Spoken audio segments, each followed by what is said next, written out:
Good evening, and I want to convene the regular meeting of the Brattleboro Select Board. We know the meeting has been properly warned because we were here at 5:45 for an executive session. First up is approving the minutes of the August 21st and 24th meetings. Can I have a motion? So moved. We have a motion to approve the minutes of the August 21st and 24th meetings. All those in favor, please say aye. Aye. Anyone opposed? Motion carries 4-0. I'll note that we have one member missing this evening. Next up is chair's remarks, and I just want to address, I think people saw in the newspaper that the town received a letter on August 28th from the ACLU asking us to repeal our, lack of a better term, our panhandling ordinance. We're going to be putting this on the agenda for the October 2nd and 16th meetings. To deal with an ordinance, you have to have 2 public hearings, so we're going to start the process on October 2nd. So we're going to talk about panhandling then. I just want to make a comment about the letter because it really irritated me. I think it was quoted in the paper saying it irritated me. It was very clear to me, and anybody who read the letter, that no one from the ACLU has ever visited Brattleboro. No one from the ACLU has even spoken to anybody in Brattleboro, and no one from the ACLU has even Googled Brattleboro. The ACLU paints us as a town that has no compassion for people in need. According to the ACLU, we put our heads in the sand and ignore issues of poverty and homelessness. But as we know, because we live here, that couldn't be anything farther from the truth. For several years now, town government, social service agencies, the businesses in town, and concerned citizens have been getting together to talk about these causes and work on solutions to the impact, all of these issues that impact us. I also want to just take a few seconds to say in their letter, I take issue with how the ACLU characterized the Brattleboro Police Department. If you believe what they wrote, our police department has no heart. And I can tell you that's just not true. Even before the select board started talking about panhandling, whenever a while ago that was, seems like ages ago, the police chief had formed a task force that went around town with other social service agencies and talked to people on the streets about what their problems were, how they got there, and what they needed. And as we all know, in July, the police department announced Project CARE, which is a program to help people who are drug addicts and have drug problems. And if anybody read the paper, was it last week? There was a story about a police officer who walked into everyone's books because he was looking for books for detainees up at the police station to read. So, I think our police department has a heart.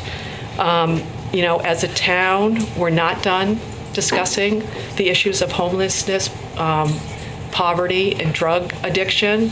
Have we found solutions to the problems? No. Are we a perfect town? No. But have we ignored the problems? No. And, we're going to deal, again, with the ordinance, as I said, in October.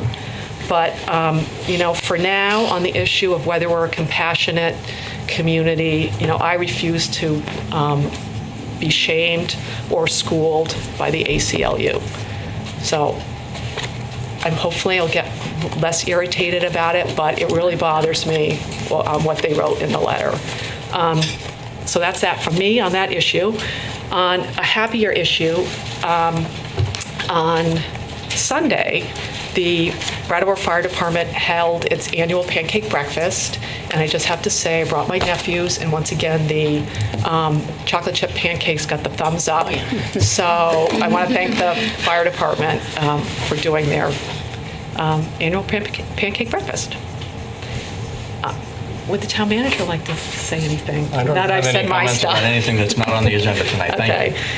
Anyone on the board like to say something? We reported on the most recent compassionate committee meeting, and I think The Diverse Workforce Committee didn't meet this month. They'll be meeting next month. Thank you.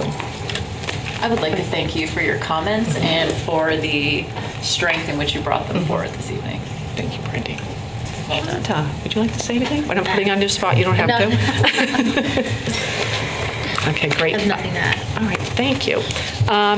Now it's time on the agenda for public participation, and this is the time in the meeting where people can say or make comments or bring issues to the select board that are not on tonight's agenda.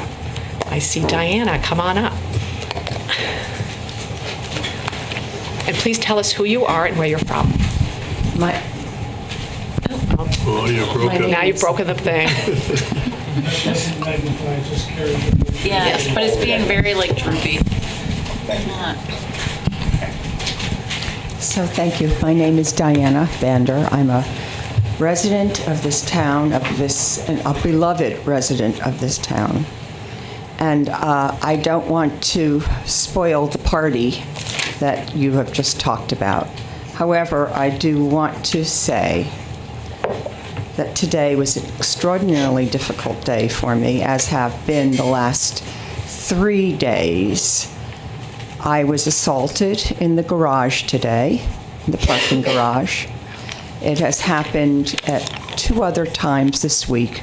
Not physical assaults. Today, there was a person urinating and defecating by the pay and display machines. In the last couple of days, as these hot days have gone on, there are increasing numbers of homeless folks using the garage as a place to stay. I use the garage as a place to park. It's not safe for me. I know we have parking safety on our agenda, but I need to say to this town how difficult and sad this is for me to live here for many, many years. I know all of you. I know Gunny. I know his force. It's not acceptable. It's not acceptable to drive into the garage shortly before 2 in the afternoon and find someone with undressed, defecating and urinating in front of me. So, I don't know where else to go. I have a lot of things to say, but this is where I want to stop for the moment. I really want you to help. I want to know what your plan is to stop this. I know what we've done on Flat Street. I know we've closed the wall. I have the chills now because I want to live in this town. I know everybody in this town, all the stores, they're my friends. I want to live here. And I want to be safe. Thank you. Thank you, Diana. Thank you. Is there anyone else that would like to speak to something not on the agenda? Dick?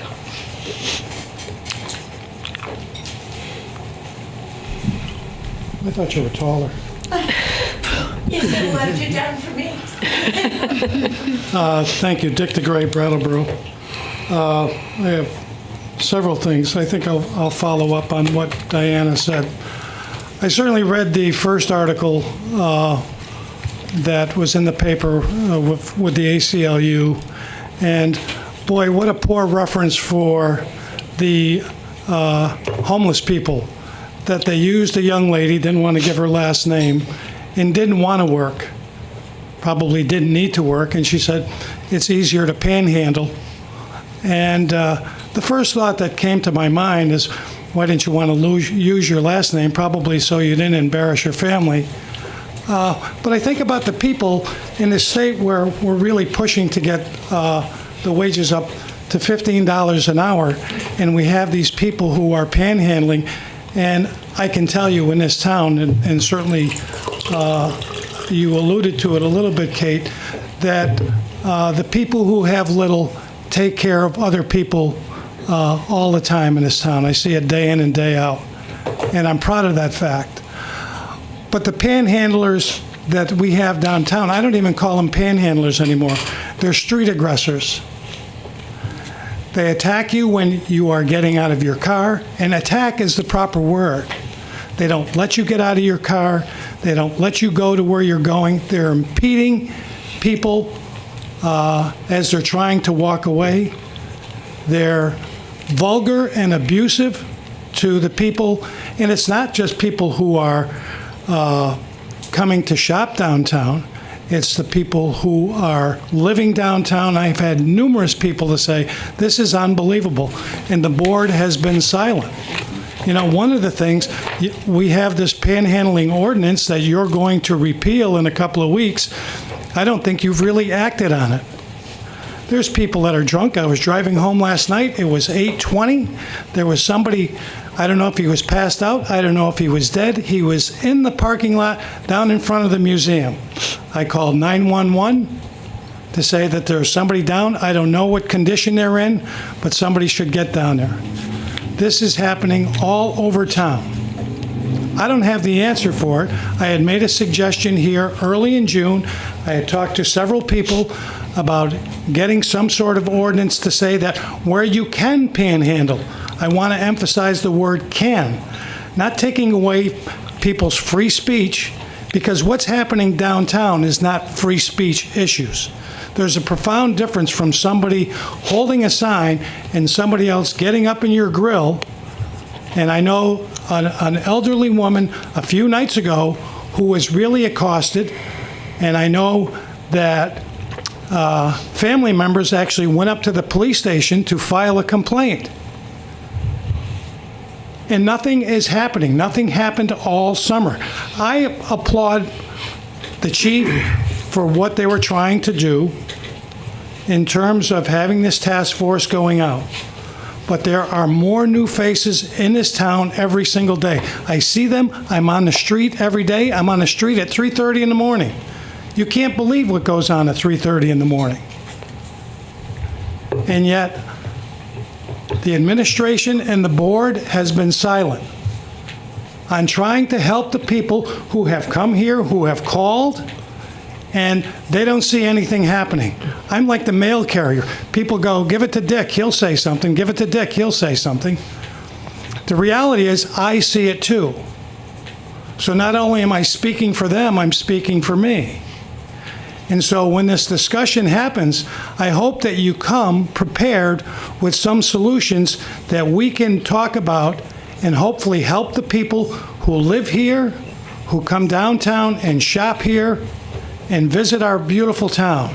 Because people speak very highly of it, but it's pretty hard to speak highly of it when you're being harassed anywhere you go downtown. That's the last I'm going to say that. The other thing, Peter, I think you mentioned at the last meeting, I wasn't here. You talked about the state backing out of the partnership that we had. Can you tell me what is in the plans moving forward? Are you going to have a public, an agenda item to talk about what's going to happen here? I mean, I call this place the money pit, so it'll be interesting to hear what you have to say. And Danny DeVito and what's her name are not living here, but this is a true money pit.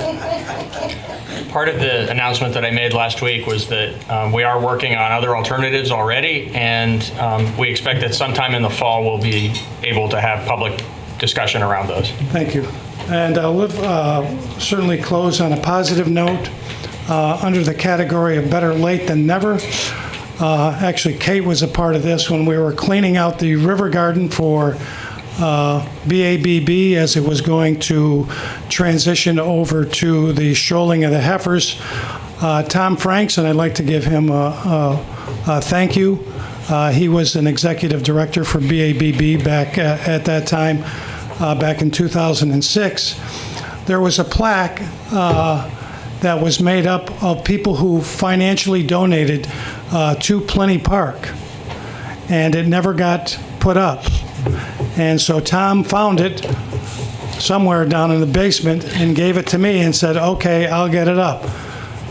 Well, 3.5 years later, I got it up, and I want to thank Paul Ethier from the Park and Rec Department and his staff for assisting me in getting that in. And I believe that Stephanie is here, and I think there'll be some discussion about having some sort of ribbon cutting and maybe inviting all those people who are still with us. There are some who are not. But it's a pretty nice plaque, so if you get a chance to go down there and see it. And thank you to Tom Franks and Paul Ethier from the Rec Department. Thank you. Thanks, Dick. Yes, ma'am, would you like to? Yes, please come up and introduce yourself. Yes. My name is Terry Hendricks. I came here to speak about something entirely different, but Go ahead. these first two speakers were very compelling. I lived for many years in San Francisco. I lived in Pittsburgh, and I got to tell you, this town is small. It's quaint, like the farm town I grew up in, except we've got some major problems here. What they are saying hurts me very much. I see this on the street. I see drug deals going down on your main street every single day. I did not see them when I lived in places as big as San Francisco. Maybe they were more savvy and they hid, I don't know. But I can see a police officer 25 feet in front of him. I know he sees what I see, but he'll choose to stop for a brake light rather than take care of something that is ruining your town. It is totally ruining your town. That concerns me. The safety of a woman like this concerns me very, very much because I'm 65 years old. I've worked all my life. I continue to work, and safety is very important. With that said, and I'm sorry to, I don't know. I know this is your community meeting. I actually came to speak about what you're supposed to be voting for as far as what the Commons says on the ride-sharing program. Yeah, are you going to be around for that part of the meeting? I truly want to be, yes. Okay, because what I'd like to do is save the comment until we talk about it. That would Is be that okay? fine. That would Okay. be fine, but Okay. like I said, I'm sorry, I just had to speak to that No, because don't be I see sorry. it. Don't be sorry. Yeah, and what we want, if you can wait and talk about the ride-sharing thing when we get there, just easier for us to keep everything organized. That Is would be okay? fine. Okay. Very fine. All right. Thank you very much for your time. Yeah, thanks for talking. Nick, Okay. come on up. I'm Nick Nickerson from Brattleboro. 67 years in Old Dixie, 5 years up here. I had originally come here to try to bang Bernie Sanders for turning his back on the dental, the poor dental health of the old people who need teeth, can't get them. Medicaid won't pay for it. They'll pay to get your teeth out, but not to replace them. But I'm not going to get into that. I think he's pandering because he's going to run for president. I think he's pandering to the millennials by offering them free tuition when they can borrow it. We can't borrow money for our teeth, but he thinks he has a big block of voters if he panders to them. Instead of doing that, I want to say that perspective to me is very important. Context is everything. And as for myself, I have been here for 5 years, and I have seen no problems downtown. Now, I don't know if it's because, I'm big and strong and, I can twist somebody's neck off, but I haven't seen anything happen. And I spent 4 hours in the air conditioning at the works yesterday, facing the window because it's a beautiful view. And I was there because it was cool and I don't have air conditioning. I had 2 cups of coffee, 4 hours reading a book about the CDC, the terrible mess that CDC is doing with vaccines, supposedly, putting mercury in the vaccines and our kids are becoming autistic. I was reading that for 4 hours, taking notes. It was beautiful. no problem. A street person came off the street. He came in. The what is it called? Barista? Whatever. He knew him. They chatted. He didn't have any money to buy anything. He left pleasantly with no problem. So I know Dick's, I don't know what to tell you. Maybe I just don't come downtown enough. But like I said, I was there for 4 hours yesterday. Thanks. Thank you. Is there anyone else that would like to make a comment about something that is not on tonight's agenda? Yes, Daniel. I thought I was going to miss it. I went for a creamy, and it's nice and long, so I managed to make it in time. I just wanted to let you all know, and you probably do because we put in the permit application, that on Saturday there's a big climate rally happening here in town. And it's part of nearly 300 events that are happening across the country, and then several hundred more around the globe. And it's called Rise for Climate, Jobs and Justice. And the focus of the actions are on demanding real climate leadership from our elected officials. And we've talked about that many times here. And I just wanted to kind of give you all a little flyer and invite you all to come down on Saturday, and invite folks in the public to come down. Do you want to tell us what time and where? Yeah, 3 o'clock Saturday. Starting down at the park by the co-op or at the farmer's market if you're on a bicycle. Converge upon the common from 4 to 6 for a rally and good times. So I'll give you some little Perfect. Thank you. Is there anyone else that would like to make a comment about something not on tonight's agenda? Thank you. Thank you. Thanks for having it after the farmer's market. Seeing none, we're going to move on to unfinished. Almost hit the deck. Who did that?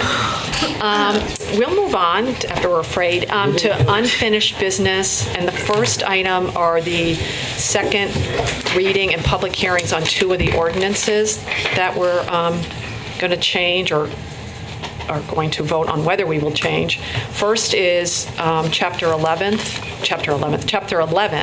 which is the taxi cabs and vehicles for hire. And we talked about this at our last meeting. And so what I want to do is open the public hearing. And I don't know if, Peter, you want to give us a rundown on? Sure. Just for people who don't know what we've been doing. The board has discussed this on a few prior occasions, culminating in the preparation of an ordinance that will apply the same licensing and registration requirements to operators of Uber and Lyft vehicles in Brattleboro as are currently applied and have been historically applied to operators of taxi cabs. And so that ordinance was prepared. The adoption of any ordinance requires 2 readings. The first reading was 2 weeks ago tonight. As you pointed out in opening the public hearing, as a second reading and being on for your final action and adoption this evening, there's a public hearing component of this where you'll hear from any additional comments that the public may have about this, and then proceed either to adopt the ordinance and put it into effect or make whatever changes you might think are necessary. If you do decide to make changes, then additional meetings and hearings will be required. That's correct. Is there anyone, and I know there's at least one person, who would like to make a comment on our proposed ordinance change? And I figure, Terry, you do? Yes. You could be the first one.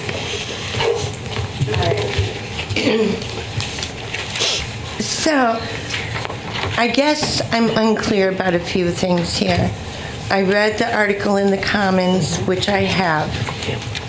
It, to me, in some terms, is fairly broad-scoped or general.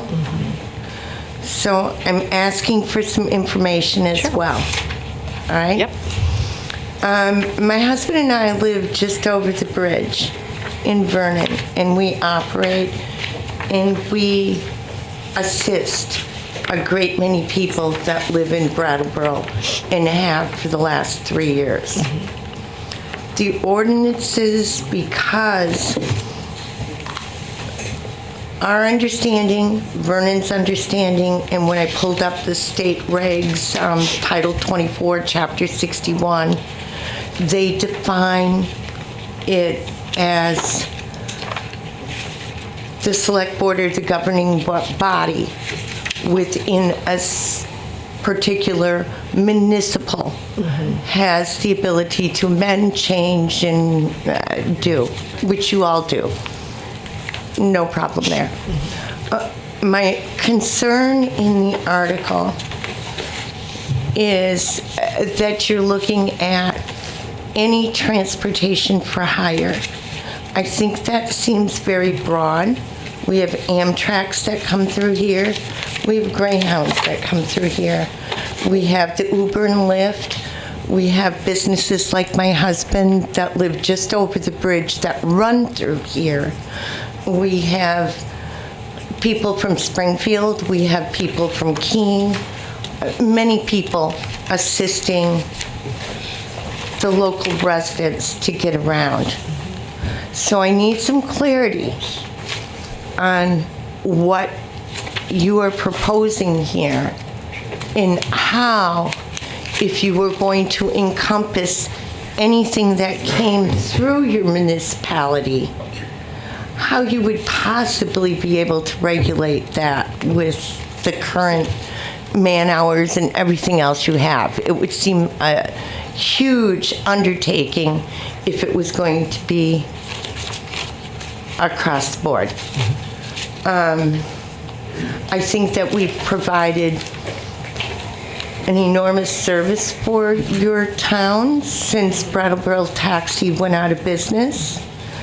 We pretty much exclusively handle anybody from Brattleboro Memorial Hospital, from the retreat. We bill them from some of your volunteer places. And we're looking at what you're expecting here without diminishing what we can provide. But if you are going to put fees and regulations on us when we're not domiciled, sightist, whatever you prefer to say, in your area, and we have our own things with our town, how is that happening? What can we expect? Because we cannot provide services for many people here that truly we transport a lot of people to work, from work. They're not real high-paying jobs. They need that transportation. Your municipal bus service is very, very inadequate as far as getting people to and from work at times that they need. I'm not trying to put you down in any way. I'm just stating what I see. And we don't want to let these people down, but if we have to jack the rates up on them so much that it doesn't make sense to do, I'd just rather not service them. And I think that that would be sad for your community, and it would be somewhat sad for us. I mean, we deal with New England Central Railroad and other places, so we'll do fine anyway. It's not the point. But this article was about safety. It was about respect to, the way I understood it, to the citizens within your municipality and providing safe services to them. And so that's where I'm coming to you from. Can I ask you one question before the town manager, I think, wants to answer? Do you run a taxi service out of Vernon, or what is it? We registered it as DBA as a transportation service because we will also pick up groceries for people. We will pick up prescriptions for people if they authorize the pharmacist to bring them or to allow us to pick them up.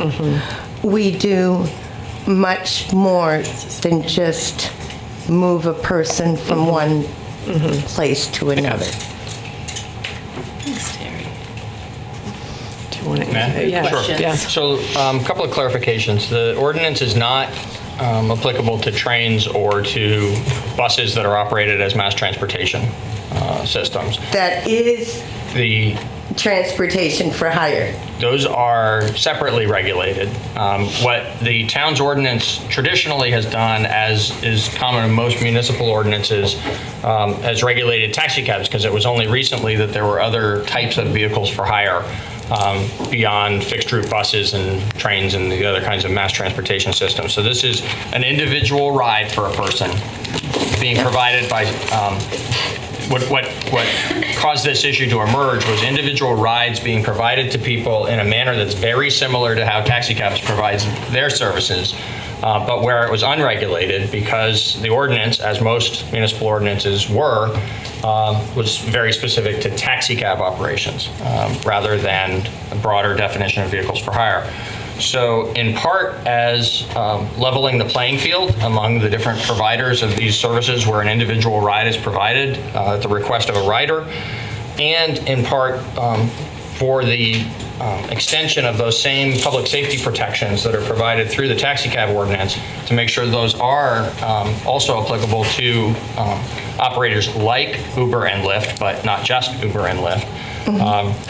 The definition was changed from being a taxi cab definition to being a vehicles for hire definition. It applies to operators who pick up people for rides in Brattleboro. So a car driving through Brattleboro is not subject to the ordinance. And a car that picks up someone someplace else and drops the person off in Brattleboro is not subject to this ordinance. But providers of these services who are going to pick up customers in Brattleboro are subject to the ordinance. That's the way it's always applied to the taxi cab operators, and that's the way it's intended to apply to the broader definition of vehicles for hire. All right.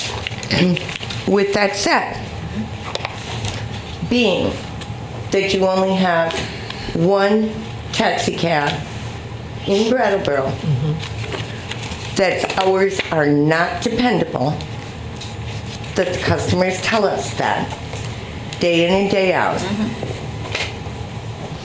And that you have many drivers from Springfield, from Keene, from Vernon, from wherever else, because your local municipality still needs a ride.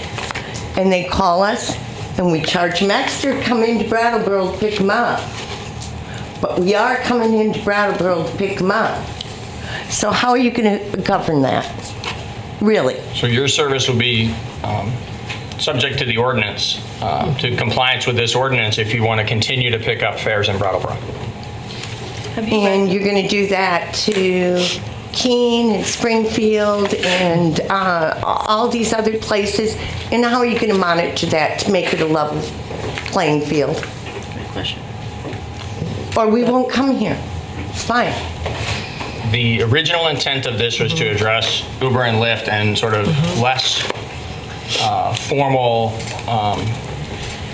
more individual types of services that are similar to taxi cabs. Frankly, people who have been operating as taxi cab companies and picking up customers in Brattleboro should have been complying already with the town's taxi cab ordinance. Didn't have to under our municipality. I'm sorry? Did not have to under the municipality that we live in, that our business is domiciled in, and according to the Vermont state regulations. I'm going to suggest that having a specific conversation about a specific operator probably isn't that useful. The general application of this is to take what has already applied to all operators of taxi cab services and make it now equally applicable to those who are not a taxi cab service, but provide a service that is all but identical to taxi cabs. But I guess her question is a really good one because it raises a complexity or a challenge if someone is, because Keene is very close, for example, or if someone's coming in from Vernon, and if they're coming in and picking up people from Brattleboro, it does raise a question of how we would possibly try to address this challenge. And it is a challenge. I mean, it's not much different than the challenge we have now of getting businesses who operate, people or organizations that operate businesses to actually register as a business and pay the $50 fee. To me, just because not everybody might do it doesn't mean we shouldn't have them do it. Do you know what I mean? And I think it is. It's the same. It is. It's how do you enforce something like this? I have a question for Terry. Oh. So is in Vernon, Yes, ma'am. right, Vernon? Correct. And thank you for the services you provide, and I really like the pharmacy and the grocery pickup too. That's got to be invaluable, and frankly, I wish I knew that when I had newborns. When you register, do they have something similar to this in Vernon? Like when you went to register your business, knowing that you were transporting, let's set the groceries and the pharmacy stuff aside for one sec, people, what kind of insurance do you have that protects both you and the people that you're picking up? Like, that's what I'm wondering is, are you already falling under this umbrella? And if so, what does that mean for you in terms of us? Maybe this is not the issue, as big of an issue as we think. We are required, because we do carry people, Right. to have commercial carrier Great. insurance. Okay. Which is very expensive. Yes, it is. So you have that already. And we have that. Yep. We have certification. Okay. My husband has a CDL. He also is certified for wheelchair movement because, as I mentioned, the hospital has called us for the Yep. last 3 years to move their people. So under your business, which you have opened in Vernon, Yes. you are already going through the channels of all of the things that you need to do to be properly licensed, regulated, insured, certified. You're covering all the bases already in your town through In your own our wallet. municipality. How does And that work? according Because that to the feels like state law, double dipping. that seems Yep. it's proper. That's I just wanted to like frame the conversation there to make sure I understood that. And now I want to turn like this and say, well, she can't do that twice. But we're not asking. I her to mean, do so it. what are we asking her to do so that she can see how that changes her wallet or whatever? If you want a definitive answer to that question, I'd urge you to defer this for 2 weeks so that we can look into what ordinances Vernon has and what requirements that Yeah. they have had to they're comply suitable. with. Because could it be a matter of, for example, if somebody has already done all the checks and balances in their own municipality, Right. would it just be as simple as them showing and illustrating as proof of? And having that on file with Hillary, let's say. or Yeah, whatever, exactly. You know. It might be. So let me keep my mind open to the fact that Terry, thank you. smaller, more rural communities might have those ordinances. Frankly, we talk a lot about the unique burdens borne by regional economic hubs. That's right. And the amount of transportation need in an economic hub into and out of it is far greater than it is in Vernon or Dummerston or Guilford or Halifax. So I don't know as I sit here whether Vernon has such an ordinance. We can certainly find out whether or not they do. We can inform the board of that. With the amount of service that they're offering to some of our citizens, I think it'd probably behoove us just to check it out. Because Yes, that's a lot. and there are- And I know that I've had people, I know that we've used them through Groundworks. If you're doing it through the hospital, Pine Heights, that's got quite it. a lot of touch points, We have, so. and everybody is given very, very positive. Oh, I have thank you letters at home. Yeah, I have no doubt of that. Your personality shines through. I'm sure it does in your business as well. So I'd recommend that you defer it. We can get a specific answer to the question about what's required in Vernon, but I think the discussion this evening raises points that warrant additional information being provided to the board so you can make a fully informed decision, and so we'll plan to do that. Great. I just wanted to ask one question. Under this ordinance, what will you have to do that's different than what you're doing now? What is this going to require you to do that's different? It boils down to money, you're right. It's extra licensing for another township that we're not in the municipality for. It boils down to extra licensing of our drivers and stuff that we are not domiciled here, and we have the credentials that we need for the state. And it shouldn't be a double whack. It just shouldn't be a double whack. for all of our cars and bridges in Vermont, not. Yes, they know that. Thanks, Terry. Thank you very, I very saw much. you, I think, did you ask on Facebook if you were allowed to come because you were from out of the area on one of the threads? I did. I saw that, and I'm public so glad that you did come. I appreciate your time very, very much. Thank you. Thank you. Would anyone else like to make any comments about this ordinance that we're talking about right now? I don't think so. Are Okay. either of us allowed to make comments? Oh, yeah, we can make comments. It's similar to what I raised before, and I want to go on record and repeat. I do understand this is about safety, and I do understand this is about leveling playing field. So in that spirit of leveling playing field, I am wondering if we are interested, because if somebody is running an Uber or Lyft or drive for hire, this ordinance, or this is inviting, this is an invitation for someone to become more professional and undertake a small business of sorts, possibly. It might be consider an information session or something that would basically take people through the steps of what they now would have to do if they're operating something like this. Would we consider that? Because what I did is when I was reading the materials, I just read it as if I pretended that I wasn't on this side. I read it as if I was someone who had a side hustle driving people around, and sorry to use street language, but a lot of people have lots of side hustles in the state of Vermont.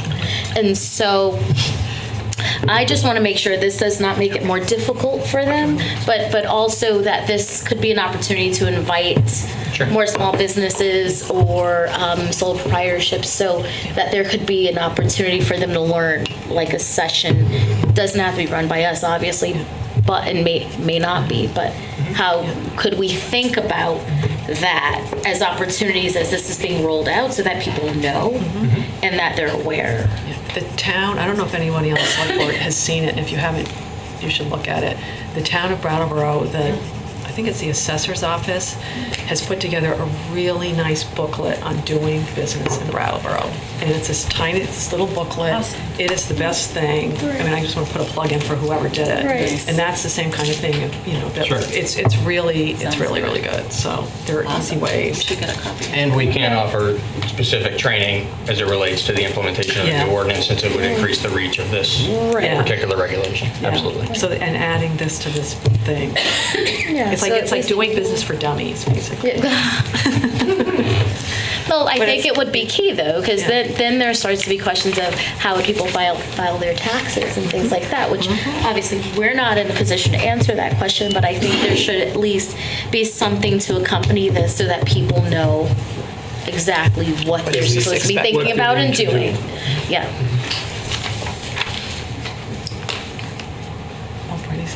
Does anyone else? You want me to bring this up now or offline? Brady's making little notes.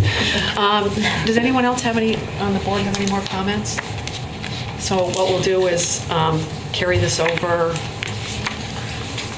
to whatever. For a second reading and public hearing on September 18th. Is that Terry? Yeah. Which one? Yeah. Okay. Yep. Okay, that's to be continued. Next up is an ordinance change to the parking in front of the Boys and Girls Club, changing it to a loading and unloading zone. And we talked about... Kate, do you want to close the public? Oh, I thought I did. I'm sorry. I thought I closed the public hearing. Okay, thank you. I apologize. I thought I did. We moved it over. We moved it over, but we didn't close We it. didn't close it. So we're closed public hearing.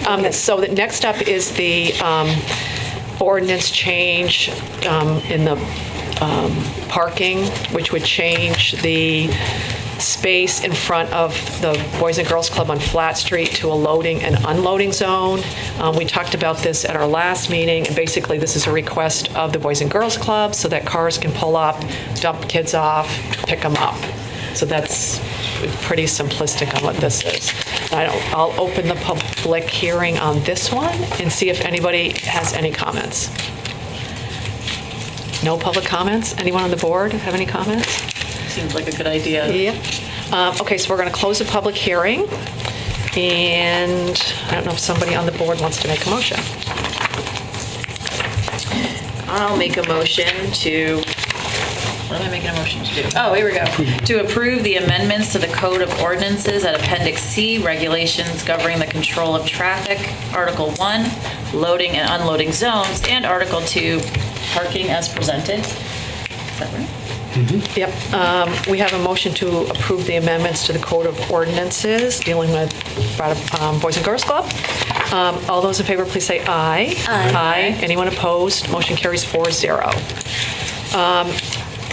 Next up is parking matters. And this is a carryover of a carryover of a carryover of like 5,000 parking conversations that we've had. At the last meeting, we talked about how people are going to pay to park, and then we have a whole list of other issues. And Patrick has done a wonderful memo, and I don't know, Patrick, if you want to go through it, and then what I think we'll do is sort of go one by one through the issues after you've done your recap. Does that sound like a good way to do it? Sure. So I think you're right. This is perhaps the fourth meeting this year that the board has taken up matters related to parking. And over the course of those various discussions, a number of sort of big picture issues have emerged that the board has, wanted to get together and discuss. Several of those are on the agenda this evening. Things like parking on Sunday or public safety in public parking lots. There's a little bit of background information presented in staff's memo, but I think more importantly, staff is ready and willing and able to help with answering any questions that the board or the public might have as those discussions begin to unfold. There are two items addressed here that staff is specifically seeking guidance or direction from the board, and those issues are illumination or lighting at the transportation center, and then the parking rate increase that's going to be able to support the convenience features we spoke about a couple of meetings ago. And I'll try and hit those in that order. Coming out of the parking study that Desmond performed for the town, I think everyone will recall that there was a survey that spoke to or solicited the feedback of people that parked in downtown Brattleboro. And while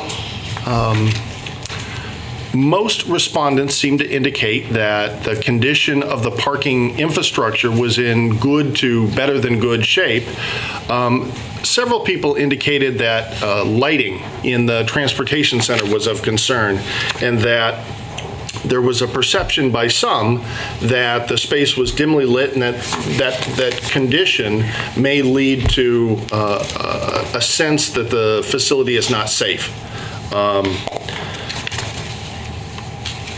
There are certainly some unsatisfactory things that take place at the transportation center. That's true of all public spaces.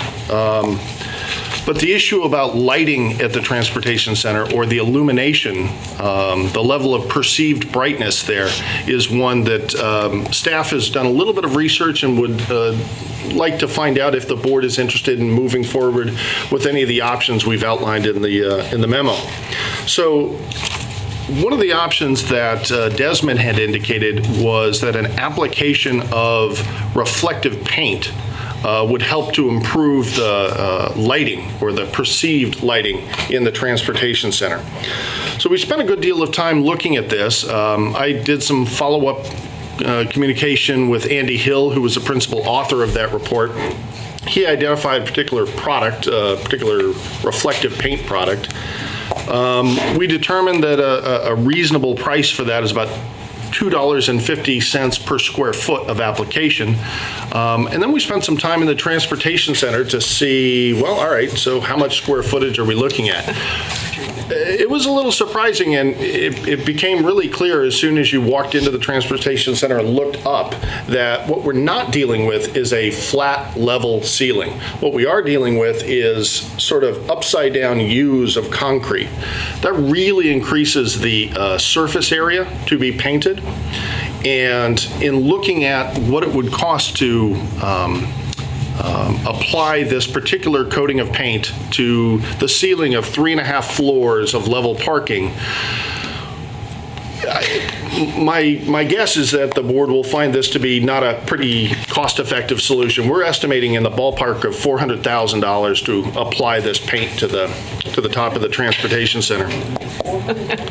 And that doesn't even include prepping that surface. This is a surface that has been a parking garage since 2004. Plenty of exhaust fumes, I'm sure. The contractor that we spoke with wanted to make sure that there was a pressure washing and made sure that we treated the surface such that the paint would properly adhere. So ballpark, we're looking at about $500,000 to apply reflective paint to the ceiling of the transportation center. And what, in fact, just exactly how much additional brightness that would provide, it's difficult to say. This is not an engineered solution. This is a ballpark estimate based on some known figures. So that's one option that the board could consider. There are a couple other less expensive options that I think may also be of interest, and that those evolve around actually increasing the existing lighting. There are 60 LED lamps in the Brattleboro Transportation Center, and presently they are a 55-watt LED unit. One option, if the board saw a need to increase lighting in this environment, would be to upsize those lamps from 55 to a 78-watt unit. A second option we considered and also priced out was, you'll note as you drive down the transportation center, there are 2 rows of lights, right? 2 lights, 2 lights, 2 lights. What if we were to add a 3rd row right up the middle, such that instead of 60, there would be 90 lights. And that would also increase the illumination in the transportation center. Again, none of these solutions are engineered solutions, in part because it's difficult to know just how far one should go on potentially a perception issue. So these are some options that the board can consider. If action is needed here, if we need to increase illumination, each of the 2 lighting options would cost just under $35,000 each. So whether we wanted to upsize the lamps or whether we wanted to add a 3rd row of lamps, either of those solutions came in just under $35,000. In the memo, staff speaks to there was the potential for an additional $10,000 of cash on hand at the end of the last fiscal year. And later in the agenda, we'll be talking about some energy efficiency projects, one of which is taking place at the transportation center.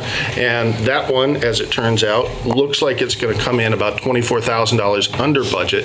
The combination of those 2 could adequately provide for either of the 2 lighting options if the board was interested in pursuing that. Okay.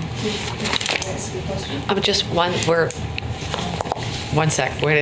Do you want to stop at that and then we'll talk about the others? Is that how you want to proceed? That seems reasonable if you'd like it that way. Yeah. Just one sec, Diana, because I just want to have a little discussion amongst ourselves and make sure we understand what Patrick is saying, and then we'll open it up to the public. So does anyone have any questions for Patrick? I think this is laid out pretty well. We've had the advantage of having read all of it. Right. plus more detail and Right. data. Yeah. Sure. So the recommendation is not to do the painting, obviously because of the price. And we have, the recommendations that you've laid out on lighting is to just increase the wattage in the bulbs that currently, or the rows that currently exist, or to put a new row in, make those higher wattages and leave the other ones lower. So we have Sure, That's what there's a the- couple of different ways. If the board wanted to take an action that would increase lighting in the transportation center, you could upsize the existing lamps, you could add a third row, and in adding the third row, you could either keep those lamps same as the existing or upsize those, whichever the board and felt was more prudent. Okay. In either case, the third row provides more More additional lighting, light. right. Whether we put more higher or brighter bulbs in the already existing lights, we can put a third row in and put higher Yes, bulbs. absolutely. And we can do any of those options for just under $35,000. Okay. Well, I think that's fine. We should say yes to that and move on to the next item. Well, I think Diana had a question. Yeah. Okay? Now I want to just ask, when I ask Oh, yeah, public no, opinion. give it to Todd. That's my 2 cents. 'Cause I agree. I'm done. I agree. Yeah, Diana, did you have a question? And just introduce yourselves again for the viewers. I'm Diana Vander. So I was part of the study. Here is the study. And it's annotated if anybody wants to have the pleasure of looking through all the different responses. First of all, Patrick, I want to ask you, where is the memo that you're reading? Is it available for us to look at? Right here. Thank you. Thank you very much. Okay. It's on the town website, too. Okay, I Yeah. wasn't sure if it was. It Thank you always is. very much. Anything that we get is on the website. Thank you. In terms of, it's not just, I also understood from, I think it was Tim a while ago, that the town had decided to dim the lights, lower the lights because of efficiency. Yeah. So that the lights that were in there now were not at their optimal Right. lighting. Yeah, all the town lights were switched out. Okay. So, Yeah. Not All the necessarily ways. lower, Well, fewer lumens. Right. They were switched out for LEDs. LEDs, which makes it appear, the way the light Yeah. right. flows out of the Right. bulb. So, does that mean that when we put in, you're talking about going from 55 to 78 watts? Is that talking about using the existing bulbs or changing them out and putting in better, brighter bulbs? Right. So the same technology, it'd be an LED bulb replacing an LED bulb, but Yeah. a 78 watt 78 watts. bulb instead of a Okay. 55 watt. We need as much light in that place as we can get. No amount of light is enough, including the outside lights going into the garage. There's dark spaces. I need to park there, and there's many people who are residents, not just visitors. It's dark. It's shadowy. People hide in shadows. So I appreciate, Patrick, that you talk about efficiency. This is safety. Please, please hear that. And it's not just about the cost, it's also about what would be the cost if we didn't do anything and someone was hurt. I was hurt in a way today and 3 days ago and 4 days before that. Thank God, not physically. But we don't need someone to be physically hurt. And right now, because it's dim, it's allowing a lot of folks in there who shouldn't be in there. They're not parking. They're using it as a residence. We agree. That's why we want to increase the Thank lighting. you. Thank you very much. Thank you. Yeah. Let us know who you are and where you're from. Where am I from? Well, are you from Brattleboro? What do you want to know? Where do I live? Yeah, where do you live?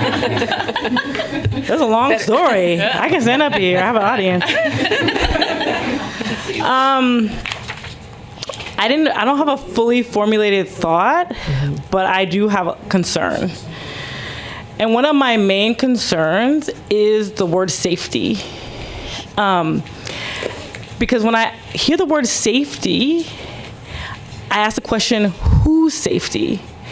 And what does that mean? And who is being protected? And who is the potential harmer? And in my experience as a person of color, I often have said things that make people feel unsafe in a room like this. And maybe what I'm saying now can make you feel unsafe when I say that we should not be scared of poor people or people in difficult situations that may have taken residence in a shadow. So when we say, I'm not against lights. I'm pro-light. Like, I want to see where I've come from, and I want to see where I'm going. You know, and I don't, and I use the stairs mostly in the transportation center, and I'm like, oh, somebody has used the bathroom here. But I know that that's a reality, and I walk up the stairs anyway. And I know that there are people at the bottom of the stairs, and there are people at the top of the stairs, but they're people.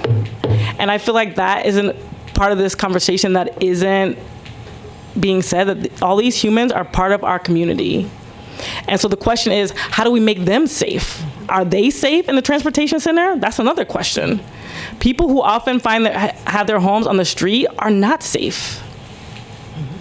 So when we say safety, I just ask that everyone's safety be considered, not just one group of people.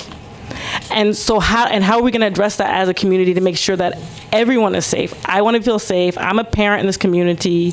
I don't feel that people who are struggling or living in poverty should be hidden away from our eyesight, because that's not how life is. And our children need to learn that. Like, life is a struggle. And that not everyone has choices. And the constant rhetoric is that, oh, if they should just get a job, or they should do this and that, and there's a whole bunch of, they should go to such and such services, or they should, and we always have answers for other people, but the reality is we don't know what their life is like. And we don't know why they're asking for money or why they're in the transportation center. And so we should consider their livelihoods and their safety. That's all I ask. Thank you. Thank you. Dick. Dick DeGray, well, thank you for not looking at that $400,000 option, especially because it wasn't engineered, nor are any of the other options proposed. I guess my recommendation would be to first do the least expensive, and that would be to change out the light bulbs and see what that brings you. And maybe that's enough. And that if it's not enough, then you add the third row of lights. Why jump to 3 before we look at what 2 does, and maybe save yourselves a lot of money that could be put to use for other needs in the transportation center? So if I was sitting where you were, I'd try B before I went to C, and maybe you need to get to C to illuminate the place, but the reality is you should try that before you say, okay, let's go all in with one versus trying the other one. And I think it's relatively quick and relatively inexpensive. Thank you. Yeah. Oh, yeah. I just want to clarify for the record that the costs of the second and the third options, the 2 lighting options, are all but equal. They're within hundreds of dollars of each other. So each one is between $30,000 and $35,000. So Change light bulbs, $35,000? because you're increasing the you're actually changing the fixtures. You're not taking out a bulb and putting in a bulb. Thank you for correcting. Yeah. But the third, I think you have a comment. oh, I was just trying to Oh, sure. Yeah, Diane, I was just, Also in the parking study was a recommendation to do something about the stairwells and lighting in the stairwell and the elevator. So, Patrick, have we talked about that in your memo? No, we have not. no. Those are 2 very big issues. I would also encourage we think of this in phases too. We're not trying to build Rome in one day. Well, it's So not Rome, but it's. I know it's not Rome. I'm just suggesting that we look at this in phases, not as an either or. So, try to But do it in let's not steps. forget that those were also very much a part of the parking study with the Of course. stairwell and the elevator. Absolutely. Yep. And those are safety things. Yep. I hear that. Yep. Yes. Erin. Not hugely substantial, but I'm Erin Skaggs, and I live in Chesterfield, but I own a business downtown. And just speaking to the parking garage, we've heard a couple different perspectives, and really I think they're both valid. Like, I wouldn't argue with either one. When I think about the transportation center, I mainly think about how, to a lot of people in town, it's perceived as sort of an abandoned space. Nobody cares for it, nobody owns it, it's not kept up, it's dirty, it's kind of crumbling. And I think it would be amazing for our community for there to be like a resurgence of ownership over that space, given that it's a huge asset as far as parking goes. Everybody talks a lot about how there's not enough parking. And there's lots of parking there. It's people just don't want to use it. I park on the top floor of the parking garage whenever I work to try to avoid tickets. The view is beautiful. I've never had a negative experience there, but I also totally recognize that my experience is not everybody else's experience. And just because my experience has been one way, it doesn't mean everyone else has had that. We've heard from so many people that their experience has been very different. And so I think we need to put energy there. And I think there is energy in the community to take something like that on. So I hope that we can think creatively about how to solve some of these issues and make progress in that space. I just had this image of rooftop, little gardening. Tell Stephanie. And Stephanie Bonin, Downtown Brattleboro Alliance. My concern is that it feels like we're looking at one option, and I understand that we can't look at every option, except don't we need to look at every option to decide what we want to do first?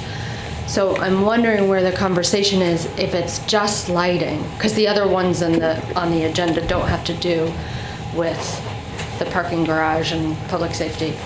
And so where is the time that we can talk about cameras, talk about piping and music, talking about re-engaging the space, having a police annex, whatever. I'm sure, I know the downtown community has had multiple meetings and brainstorms, and we have a list, but I'm not quite sure where that opportunity is. Now, the next, after we talk about transportation, lighting, and painting, our next topic we're going to talk about tonight is public safety in and around the town parking facilities.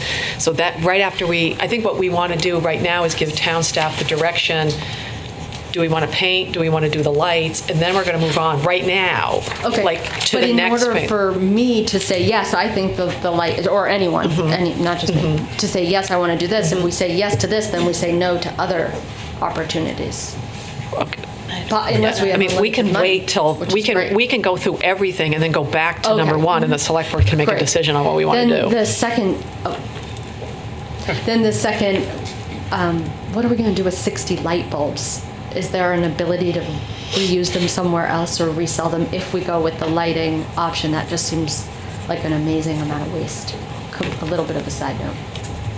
Is there a black market for LED light bulbs? So, Patrick, I want to give some context, if that's all right, with the board, to a few different aspects of this. So again, it's fixtures, not bulbs. So we want to be careful not to I always do that. mix those two up. But beyond that, there's been safety has been described in a few different ways. And you raise a legitimate concern in most recent comments here about, should the board be making a decision about lighting when there's many other ideas to be heard? So I want to give a little bit of context for how we got to where we are with the structure of tonight's agenda, and then a little bit more context on the question of safety.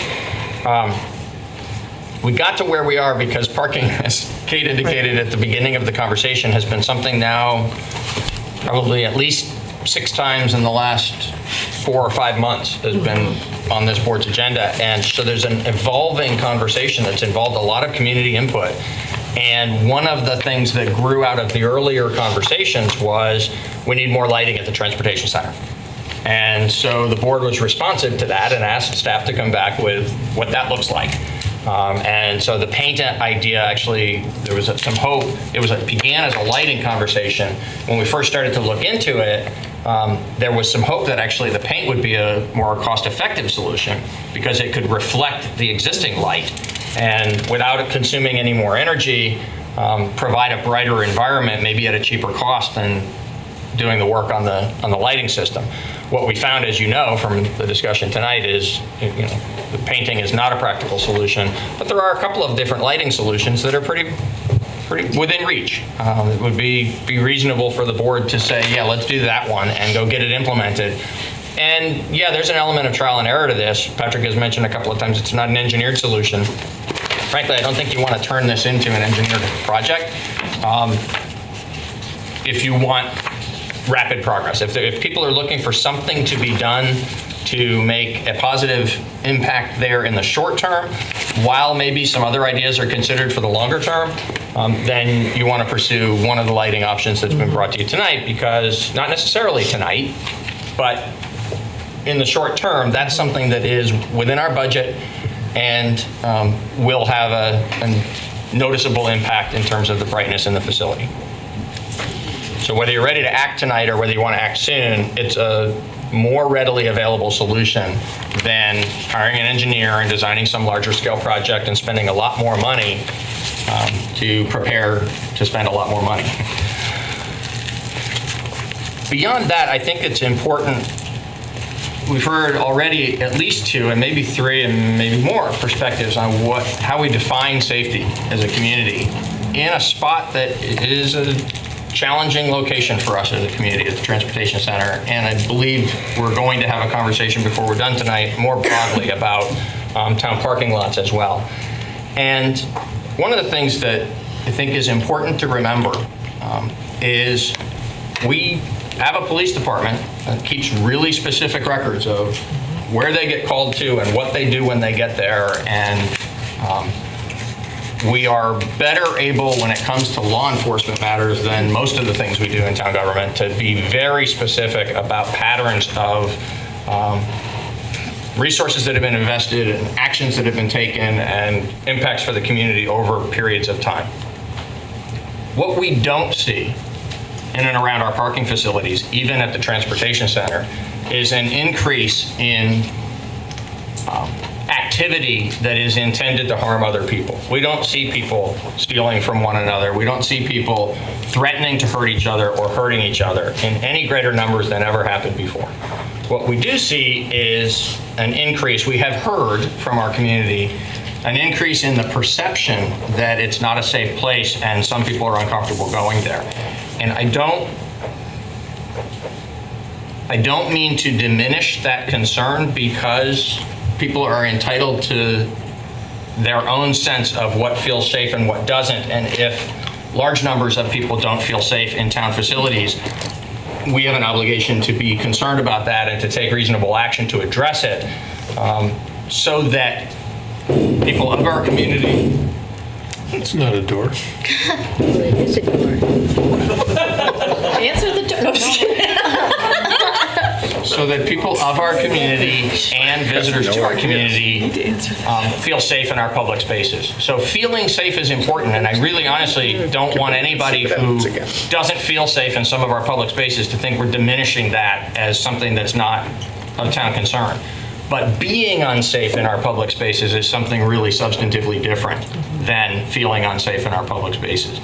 And the chief can speak to this in greater detail if the board wants to take a deeper dive into what the data actually tells us. But none of the data tells us that people actually are less safe in Brattleboro than a year ago or 3 years ago or 5 years ago. Even though we have heard from people that some people don't feel safe at the transportation center or in other public spaces. So I think it's important for you to know that, because even as it relates to this little lighting decision, and we're having a conversation about lighting in a much broader context, But even as it relates just to the question of whether there should be a third run of lights, you as a board would be addressing a legitimate concern of the community about the perception of safety in that facility. You would not be addressing an unsafe condition that has emerged. You don't have people actually being harmed in the facility in any ways that didn't occasionally already happen before. Thank you. That's good. Good. Brandy is last, but do we feel like we have all the information we need on the whole lighting question? Anybody? I feel like we do. Okay. So now we'll move on to Stephanie's question, which is public safety in and around the parking facilities. And I think what we wanted here was just to hear what people's concerns were, ideas were on making some of the facilities safer, whatever their definition of safe is. So I don't know if, Stephanie, do you want to talk about some of the things that you were just talking about? The other thing is not, in discussing this, it is the concept of safety also is what Aaron was saying of whose space is this?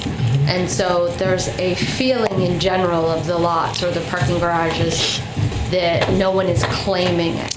And I feel passionately that parking is one of the ways that we greet all of our residents and visitors every single day. And so it's much like a bathroom. You don't pay attention to it, but you want a clean bathroom. It's not like, come and visit my, your showpiece might be your dining room or your bedroom. But a parking lot is the thing that in this car-focused society that most people are going to enter in your town that way. And so I think we can also see it that way, along with public safety. So some of the ideas that we have come up with are more addressing how can we reclaim that space and be really proud of it. So simply a sign that says, "Welcome to Brattleboro," it would set the tone of how people enter into our towns, whether it's in the High Grove lot or in the Harmony lot. Going back to the other ones that we touched on, it's lighting, which we just talked about, cameras, and a cleaning schedule. One of the things that have come up is, again, who is in charge of this? Who is in charge of the cleaning, and is there some sort of schedule? We have talked about installing a community board so that when people go to the kiosks, they see right away a reflection of who the town is. They see things that they can do. They see a tone that's set by the town. They see resources of where they can go for certain things.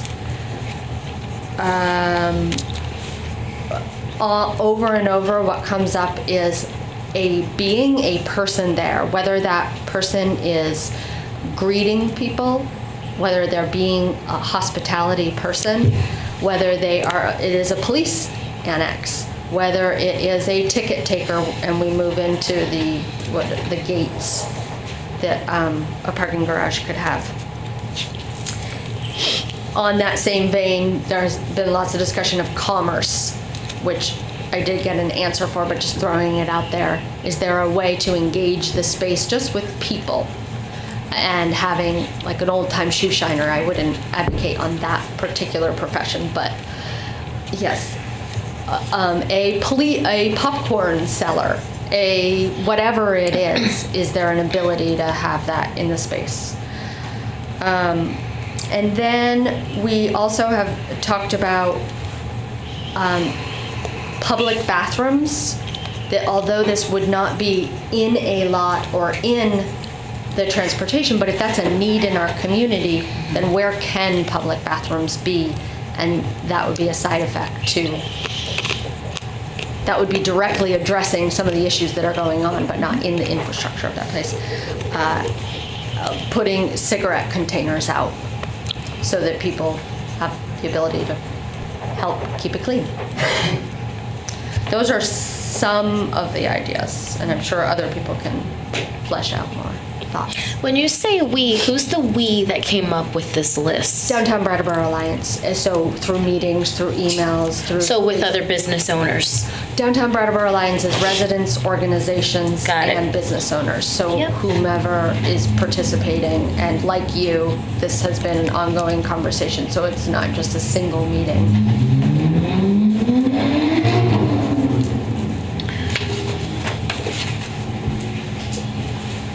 Yes, Diana. Yeah, just as a resident, may I just also say that parking is we cannot park overnight in downtown Brattleboro. We're required to use lots. And in the wintertime, we can't park on the street. We're required to use the overhead garage. So it's not just a nice to have, it's a must have. And I just want to make sure that we remember that the parking garage, I remember being in business and having my office in the new Marlboro Center when the parking garage got bonded. And people said, why do we need a parking garage? What do we need that for? And we realized why we need that. And as a resident now, when it snows, I need that parking garage, and I need to be safe in that garage. Thank you. Thanks, Diana. Does anyone else have any comments or ideas? Dick? I'm going to retract my last remark about the Phase 2 and Phase 3 with the lights, since Peter told me it was the same amount of money. I'm a strong proponent of cameras. They don't prevent crime, they help you solve it. And I think that there should be a greater emphasis on cameras all over town, not just in all of our parking facilities. We're getting filmed every day, regardless of which store you're going into. And it's to help you catch a criminal. There's a lot of activity that goes downtown. There's a lot of drug deals that go downtown. And even if you call the police by the time they get there, and it's not their fault. What I was talking about earlier, some of you remember down in New York City, they used to have the squeegee people. The squeegee people, when the red lights would pop, they'd run out and clean your windshield very aggressively, and then they'd want money. And somebody was shot down there when somebody approached them, and they didn't know what was going to go on, and so they defended themselves. When I see what happens in that parking lot on a daily basis, at some point, it's going to escalate, not into just a fist fight, which I have seen out there this year, that the police and rescue responded to. It's going to escalate to something that's a lot more harmful and severe, because somebody's going to feel that they were threatened or their spouse was threatened when they heard their wife yell or significant other, honey, someone's being aggressive with me. So this is listening to the other speakers here this evening, this is a real difficult question, and a really more difficult question to solve the problem. All these great ideas, playing music, whatever, having people around. But as the hour gets later, and as the time, as we see it gets darker earlier and earlier, perception is reality. And as you were talking about, Peter, even though our statistics don't show that there's increased activity, there are more and more people feeling unsafe. And that number, if you could get a head count, is way above what your statistics show. So if there's a way to at least get some cameras out there to assist you in all the lots, certainly the Harmony and the, I know there's cameras that they have defaced in the elevator. I don't even know if they're working anymore in the transportation center. We have had some cameras in there, but and we used to have some on Elliott Street. I don't even know if they're in use anymore. But I think they're a great tool in apprehending criminals and seeing behavior as it's happening to respond quicker. Thank you. Thanks, Dick. Does anyone else have any comments they want to make? Hello. I'm Marisa Nielsen. I'm a resident of Brattleboro and a public school teacher. I was recently on another committee where a group of Brattleboro residents, concerned citizens, talked about the criminalization of people living in poverty. And so something wonderful I heard tonight was toilets, having clean toilets for people, because that's something that all of us, all of the people living in Brattleboro could really benefit from. Right now, there's really no place for a homeless person to go to the bathroom, so therefore they have to go on the steps or wherever, wherever they can find. So I just wanted to say that there have also been conversations from people who are really advocating for the rights of people living in poverty. And security cameras often criminalize people who aren't criminals to begin with. And perception isn't the reality of what's happening in the parking garage, like you were saying, Peter, with our statistics. So I just wanted to put that out there as well. Thank you. Thank you. Does anyone else have any comments they want to make? Yes. My name's Anna. Do I say my last name? If you like to. It's yours. Okay, I'm Anna. I've lived in this community for a while. One thing that has stuck out to me tonight too is that, and I hear this in other conversations, is that when we say there's lots of new faces in Brattleboro, it seems to always come down on people who are homeless or panhandling or both. And every year there's new people in Brattleboro. I mean, SIT has closed its doors, but every year there was new students in Brattleboro. That's how I first got here. There's new business owners in Brattleboro all the time. So I feel like I just want to add that to that conversation too, of why people say that and why it's always about people that they see on the street. And I also want to say that have never felt unsafe from people asking for money on the street. So I just want to add to that voice tonight too, that there is a lot of people that don't feel that level of unsafety. And as someone who has worked for years in domestic and sexual violence in this town, I think also it's a sort of, I'm trying to wrap my head around people's ideas of safety, because I can tell you that I worked there for 6, almost 7 years. And I have story after story of mostly women who are not safe in their homes. And so when we think about safety and when we say words like assault or aggressive, is it emotional safety? Are people afraid of how other people look or if they smell or whatever? Or is it actually physical assault? And that is very different. Thank you. Does anyone else have any comments?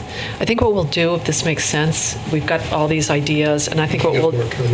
Oh, I'm sorry. I don't need to stand front and center, but I just Well, you do, because the people at home on the TV can't hear you if you don't come to the mic.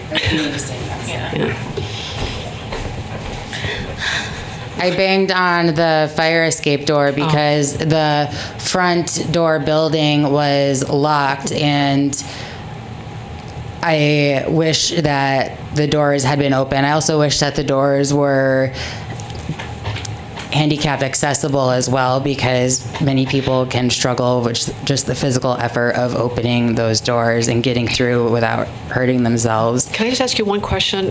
Did you get in on the other side?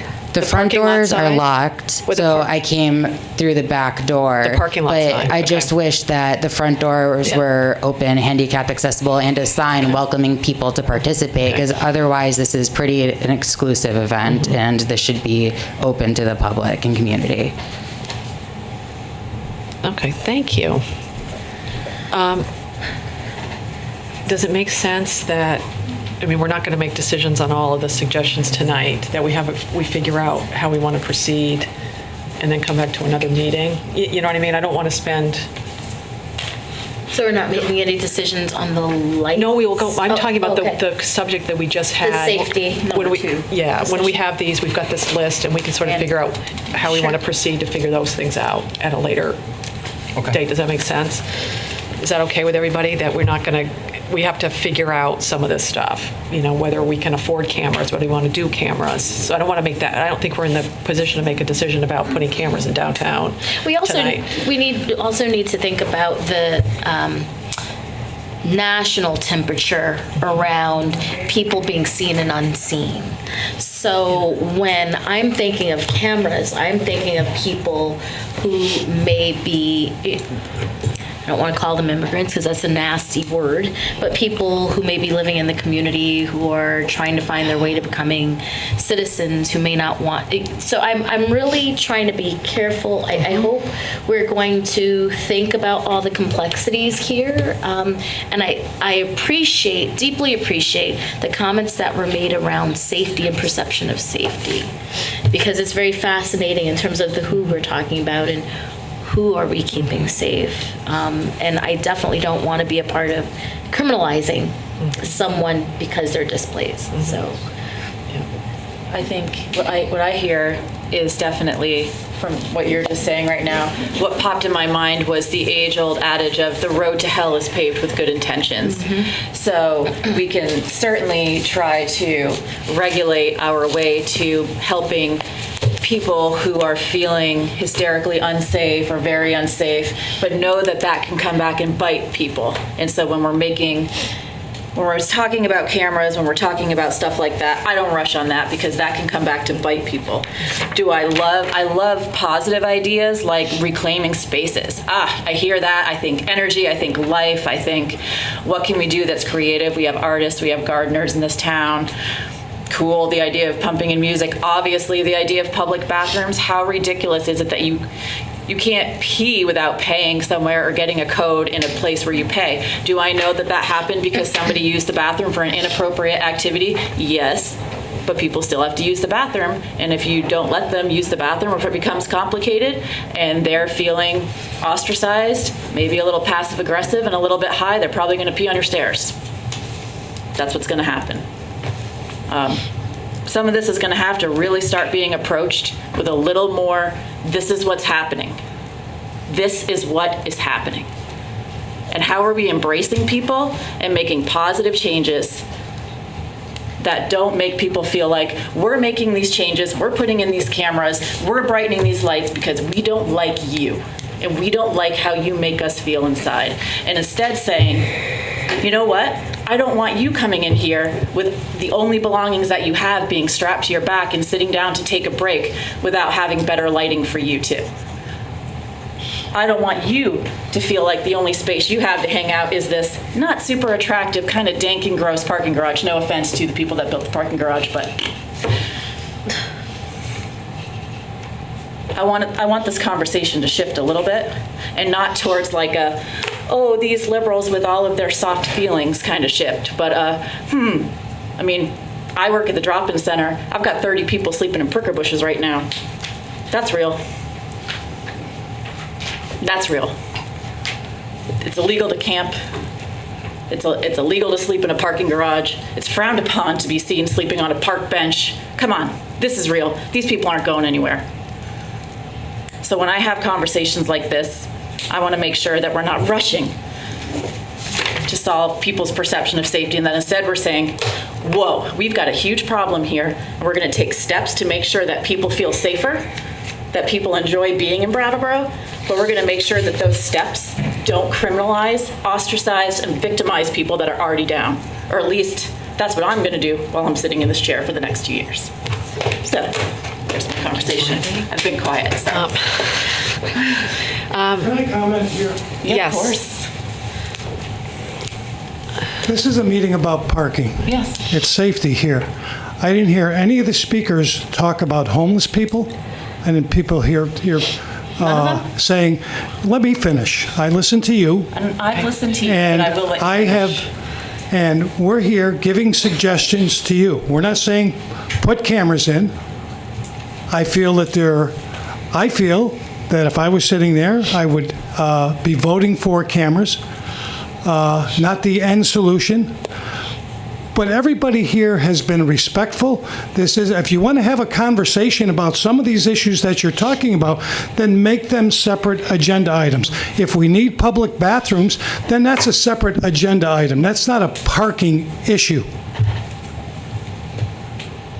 And I'm offended when these conversations go off in these tangents about things that are totally unrelated to the topic that we're talking about. It's okay to have your feelings, and if we want to have public bathrooms for people, go for it. Let's have a conversation for it. Where can we put it? How much is it going to cost us? And let's get it done. But that's different than talking about issues that have come up and people feeling unsafe, whether they are or they aren't. Aaron touched upon it. This young lady over here touched upon it, that she feels safe. That's great. I feel safe downtown, but I know a lot of other people that aren't. And so you had this on the agenda as part of your parking. So we get to talk about safety. We don't get to talk, we shouldn't be talking about all these other issues that you just brought up, because I'm as concerned as you about homeless people. But that's not what the conversation's about. If you want to have a conversation about that, then make it a separate agenda item. Let's stop commandeering these discussions into areas that are not germane to what we're talking about. My apologies. I thought people sleeping in the parking garage came up during the parking conversation, and people feeling unsafe in the parking lot. Sleeping every night. Right. Benches in Plenty Park. So in my impression, it came up in the conversation. Right on, that was your choice. What? I heard people bringing up these items, and I sat quietly because I wanted the public to speak, and I responded to items that were brought up during this conversation. So people are going to bring up items during a conversation, and I am also going to feel that I can respond to them. Thank you. I don't think that we can talk about anything in this town that isn't going to be affected by the realities of poverty and the lack of mental health care that exists across the planet, but particularly across the state and across this country. And the fact that it overflows into a parking decision makes perfect sense to me. But I do want to point out that there's a limit to what we can do. There's a limit to what we're supposed to do. And if we look into the question of bathrooms, you'll all get a chance to talk about it again at town meeting because it goes into the budget. That's right. Everything that happens here is strictly controlled by regulation and state law. And our business is to try and keep people as safe as we can. What that means, excellent conversation. We can talk about it forever. It's not the issue. We're not going to solve poverty here. We're not going to create a whole series of successful mental health services all of a sudden. But we are going to try to make the parking garage a little bit safer, and we're going to try and solve the problems that are within our ability to solve. And all of these are excellent ideas, and I know we'll take them up, and I know that half of them have been here before because I've been here for 6 years, and I have heard them all before. And we'll get to it, and keep coming, and keep talking, and keep bringing the ideas. There's no reason to argue about whether we should be talking about these things, because we have to talk about these things. They're in front of us all the time. So that's my 2 cents. And it segues perfectly into my suggestion as we move on to the next item, which is the parking rates, and then we figure out how we want to deal with, because some of these, as David said, there is a cleaning schedule to the parking garages and the parking thing, and we can get that information. So we'll put these on, we'll figure this out, and we'll let everybody know when we're going to have another discussion about this. So let's just move on to the alternatives for the parking rate increases. At the last meeting, the town staff made a recommendation that we increase on-street parking to $1, and all the lots increase. And now it's 75 cents, right, Patrick? On-street parking. Make it $1 and raise all the lots 5 cents an hour. And then we had a conversation, I think Dick brought it up, why aren't we being more aggressive? So Patrick has come back with some other options, which, as I see it, Patrick, and you can tell me if I'm wrong, is to increase Main Street to $1 an hour and Harmony Lot to $1 an hour, and then increase all the rest of them just to 5 cents, or increase them 5 cents an hour. And then the other option is Main Street and Harmony Lot each to $1 an hour, and then all the other parking lots increase it 10 cents an hour. Correct. And you've laid out how much we would raise by doing that. The option of Main Street and Harmony Lot to $1 and all the other lots 5 cents per hour would net us $118,563. If we did the raising Main Street, Harmony Lot $1 and everywhere else 10 cents an hour, we net $139,315. That's correct. That's correct. So I think what you needed from us, do you need a decision by tonight? I know that it won't happen until next year, but we have, what's the timing? So for us to prepare an ordinance to make changes to the rates, Yeah. we need to know what you want to change the rates to. Yeah. You don't have to decide that tonight, but we can't proceed to actually bringing you an ordinance until you've told us how much you want to increase the rates. Right, and it's going to take us 2 meetings to do an ordinance And then it'll be change. 2 meetings to do the ordinance change, So correct? how do people feel? What do you feel? I'd like to talk about it for a while and see if we can decide tonight. and if we Yeah, I can- would like to too. And What's your feeling on what you want to on the increase? proposals? Yeah. Well, I'm told that we need more money in the parking utility fund. I assume that that's true. I agree. Although I thought we were going to borrow from our utility fund to pay for some other things. May I speak to that? Yeah, please, yeah. So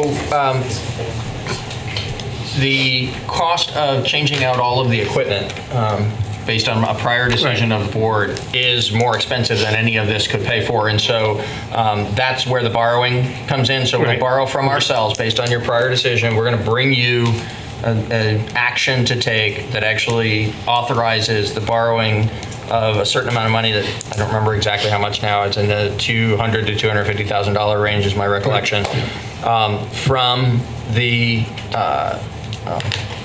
utility fund into the parking fund in order to proceed with these improvements.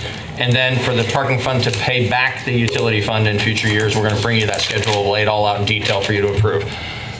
As a separate matter, we've been discussing raising rates in order to increase the cash flow within the fund, because we constantly find ourselves, not able to. Right now, we're in the process of repairing the stairs one flight at a time rather than a whole stairwell, because we don't have the money to repair the whole stairwell. We've had discussions tonight about other things that could be done in the facility that would benefit all different kinds of folks in Brattleboro, and yet, every one of them costs money, and we don't have any cash in the parking fund. We have very limited cash in the parking fund. So the purpose of you making a decision of how to calibrate this rate increase is driven in part by just the parking science of maintaining a higher price for the more convenient spaces and a lower price for the less convenient spaces, and in part by the desire to raise more funds within the parking fund, raise more revenue within the parking funds to be able to pay for, more frequent or better cleaning, better lighting, perhaps cameras. All the different ideas that have been shared. Once you get to the point of making decisions about those things, this would provide cash flow that would allow us to afford them. Right. I knew we had a balance, which means that I knew we had something. So I was wondering why we wanted to see a significant increase in the cash flow, but I understand The that. balance at this point is only $10,000, and as Patrick pointed out, we think that we've identified, we're confident we have identified a savings. I guess let me say it this way, we have identified a savings in the energy efficiency project at the transportation center that would make $25,000 additional dollars available. I thought we had 35. But that's subject to you approving that Which is tonight. next. Once you've done that, then there's $35,000 instead of $10,000, so therefore there's enough money to pay for one of the lighting options. What I wanted to avoid was if this utility is paying for itself and we're maintaining and things are going along and we've got a way to finance it and pay back that loan, I wouldn't want to necessarily raise the rate beyond what would be needed to continue to just pay the bills and basically keep the fund stable or in the black. So, and a lot of these do, but if there are other things that we need to think about and raise revenue for, then I'm willing to go a little further. Can I ask a clarity? I was going to suggest that we just raise everything a nickel, which would just about cover all the costs that are on this sheet. But if we need more revenue than that, then I'll listen. Brady has a question. I just want to ask a clarifying question, especially for people who might be listening at home that are kind of new in municipality stuff, and why we would be looking at a rate increase. And can I ask a question? We're looking at this because our parking fund is one of our few little siloed areas where there's no taxpayer money that goes into it. So anything that we're looking to improve, redo, anything that is in those lots or in the transportation center comes directly out of the fees that you pay when you pay to park, and it is not offset by any tax income. Is that correct? That is correct. And those rates have not been increased in many years. So a small portion of the rates, and Patrick can remind me of that detail, I don't remember which portion, it might have been in the parking lot, was increased in the Harmony lot. But a small portion was increased in 2009. The bulk of these rates have not been increased since 2004. So we're talking about almost 15 years worth of inflation that's not accounted for here. And we struggle to meet the needs financially of the operations of this parking fund, and that's why we've come and made this recommendation. Thank you for that clarification. Also clarify that all the people that are paying those are citizens, whether it's not in the property tax, but it's definitely coming out of people's pockets. Yeah, and Patrick, you can tell me that I'm right or wrong on this one. The reason we're saying we should increase the Harmony lot and the curbside to $1 each, and the other lots either up 5 cents or 10 cents, is because the Harmony lot and the on-street parking is where everybody gravitates to, and we want to move as many people off of that and move them to the other lots as possible. Oh, that's where the money is. That's correct. Those are, Main Street and the Harmony lot are by far the most frequently utilized places to park in town. Yeah. And so I just want to remind everybody that the original impetus for proposing a rate increase was actually to cover the additional costs that go along with the convenience features of the smart parking system that the board's approved. So, there's credit card processing fees and merchant fees and all these other operational expenses. And so the increase in the rates was intended to be able to offset those additional expenses. But I think, in the last discussion and again in this discussion, it's clear that we have an appetite for more improvements in our parking fund infrastructure than we've been able to afford. A good example would be the number of years for which we were unable to satisfactorily address the Harmony lot that finally I think we've been able to address. But you'll recall that we did that only by not doing the Preston lot. Preston lot continues to be in need of some real, it's in need of the same project that we did at the Harmony lot. It's just that we can't afford to do so, right? The stairs at the transportation center have been closed off to public use because they've rusted out. And we know that the flight below that is in almost as bad a condition, just not quite as bad. So the intention here is to provide some additional cash flow to be able to more aggressively respond to infrastructure challenges and the need to maintain these in a better way, and also potentially to address other amenities that the community may desire to see. Thanks for that. And one additional clarification, I know you know this in the comment that you just made, Kate, but I want to make sure that the public that's participating in the conversation or listening at home understands. When you talk about raising Main Street's prices, on-street parking, and the Harmony lot up to $1, which is in our recommendation for either alternative that's in front of you tonight, while only raising by a smaller amount the parking in the outlying lots, and you talked about how that would move people out of those more convenient spaces. The purpose of that, the importance of moving that out, is not to leave vacancies in downtown on Main Street and in the Harmony lot. It's because there's not sufficient differential in the pricing right now. One of the things we learned from the parking study is that it is affordable for some people to park for longer periods of time than is intended in those most convenient spaces. And so then they don't turn over as much. It's bad for business. It's bad for the customers of the businesses. Downtown parking is intended to be very fluid with a lot of turnover in those most convenient spaces. And then for people who are going to park for longer periods of time, whether that's to spend a longer period of time downtown or whether it's for people who are working downtown, to have more affordable alternatives that are further from the downtown center. And so what we're trying to do here is meet these multiple different needs in a way that will keep Main Street and the Harmony Lot turning over more frequently during the day. Each space in Main Street and the Harmony Lot will turn over more frequently during the day. And people will, the longer term parkers will move out to the High Grove Lot or the Transportation Center or other alternatives, Harris Lot.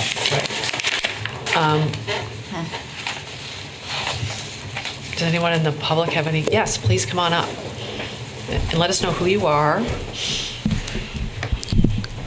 Progressive environmentalists really want bike lane space, especially on Main Street. And I know that has to be involved with the parking consideration. Thank you. Does anyone else? Dick? I wish Dave was here. I was here when we had the original discussion and we talked about a nickel, and I think really going up a nickel of the weather the last 2 weeks and the oppressive heat certainly wouldn't be pushing me out to the High Grove Lot to find to save a nickel or 20 cents if I could park downtown. The issue to me is a revenue issue, and I certainly believe in uniformity, although I'm glad that the administration has moved off of the just Main Street. The Harmony Lot, I believe, is obviously the busiest parking lot in town.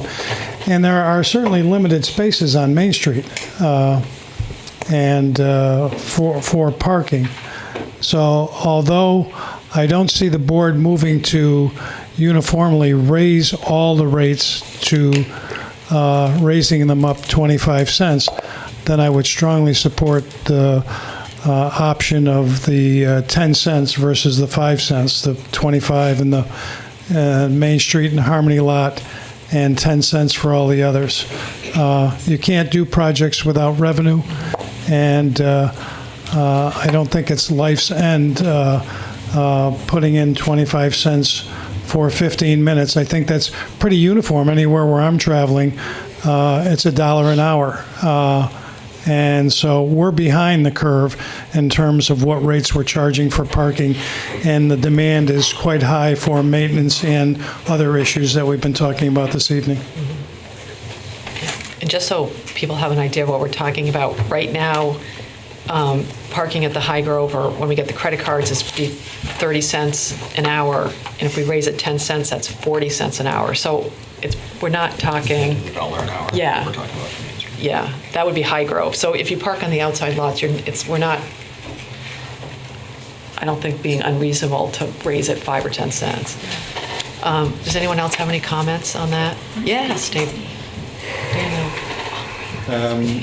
I was thinking about my mother-in-law when we were having this conversation. She struggles to get around, and she loves parking on Main Street. And I also, thought about the fact that Windham County has, was it the second highest or the highest median age in Vermont, and it's not getting any younger. So in making Main Street parking more expensive, we're kind of effectively taking advantage of those folks that kind of really need to park close to the businesses that they want to go to. And I was sort of surprised in some ways, because I've often heard, that we really want to support our downtown businesses, but we're also going to kind of try and squeeze a few extra nickels out of older folks who are less able to move around as freely. So I kind of wonder if when we move to meters that can take a card, maybe there's some scheme where we can have if you're over a certain age, you can get a card that gets you a slightly cheaper price. Senior discounts. Senior discount, exactly. You know, This is an idea. or we could just not charge for parking at all and see what happens with that. And I don't know. Or we could get rid of like all parking downtown. It's another option. You know, I don't know. I mean, I'm not being flippant. Like, No, you know, those are like things that are worth considering, right? But you know, I mean, as an aging county, like we do need to consider like whether or not, especially in like February, I don't want to imagine my 72-year-old mother-in-law trying to scoot down, you know, High Street on the ice. So, something to think about. Yeah. Oh. I know, I want to say that. I wanted to rephrase my previous statement into more of a question and ask, what are the plans for bike lanes?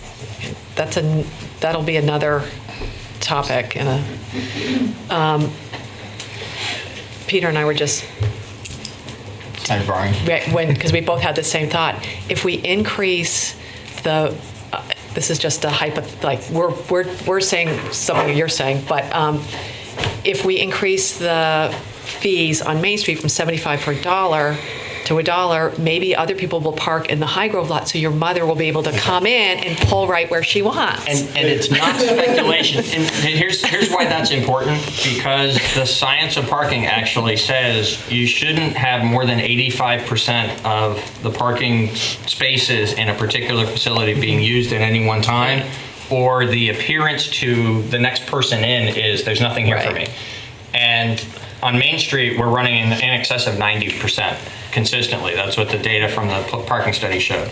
So, and I believe it's similar in the Harmony lot, although I have to say I don't know that data like I know it on Main Street. On Main Street, we're the parking is too dense. It is discouraging the next person in because we're frankly just not charging enough money for those most convenient spaces. So somebody who's going to make a decision based on 65 cents here or 40 cents over there is going to choose the 65 and stay long enough to make it inconvenient for folks who might really need to be nearer by. But if we manage the pricing in a way that encourages longer term parkers to be a little further away, it'll keep more spaces available on Main Street for the people who are going to come in and do something relatively quickly and use the spaces the way they're intended. So there's no perfect way to do this, and there may be, in fact, some people who, for whom $1 an hour is tough compared to the 65 cents an hour that we're charging now, and might, on a pricing matter, make it so that they feel like they can't afford to be in the most convenient spaces. That's a downside of this. But overall, the best practices in managing a parking system say we need to have a greater differential between our most convenient spaces and our less convenient spaces. And I don't want to put any of the downtown business owners on the spot, but do you folks have an opinion on, will people be freaking out if we raise the hourly rate by 10 cents? Or Yes. You don't have to ask that. No, but I want to hear. I just don't know how like conscious people are when they're putting the change in. Like, are they going to really? Do you have any sense? Like, do you think there's going to be an outcry if we raise the rates?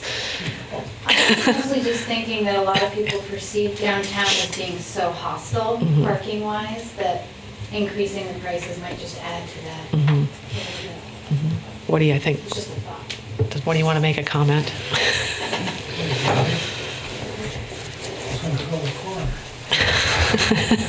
Bob Woodworth, Brattleboro. Just a little historic perspective. I've been operating a business in Brattleboro for about 25 years now, and I've kept careful track of that. I was involved with the parking when we built the transportation center and all the studies that were done. And in 25 years, I've had 2 people complain about the cost of parking.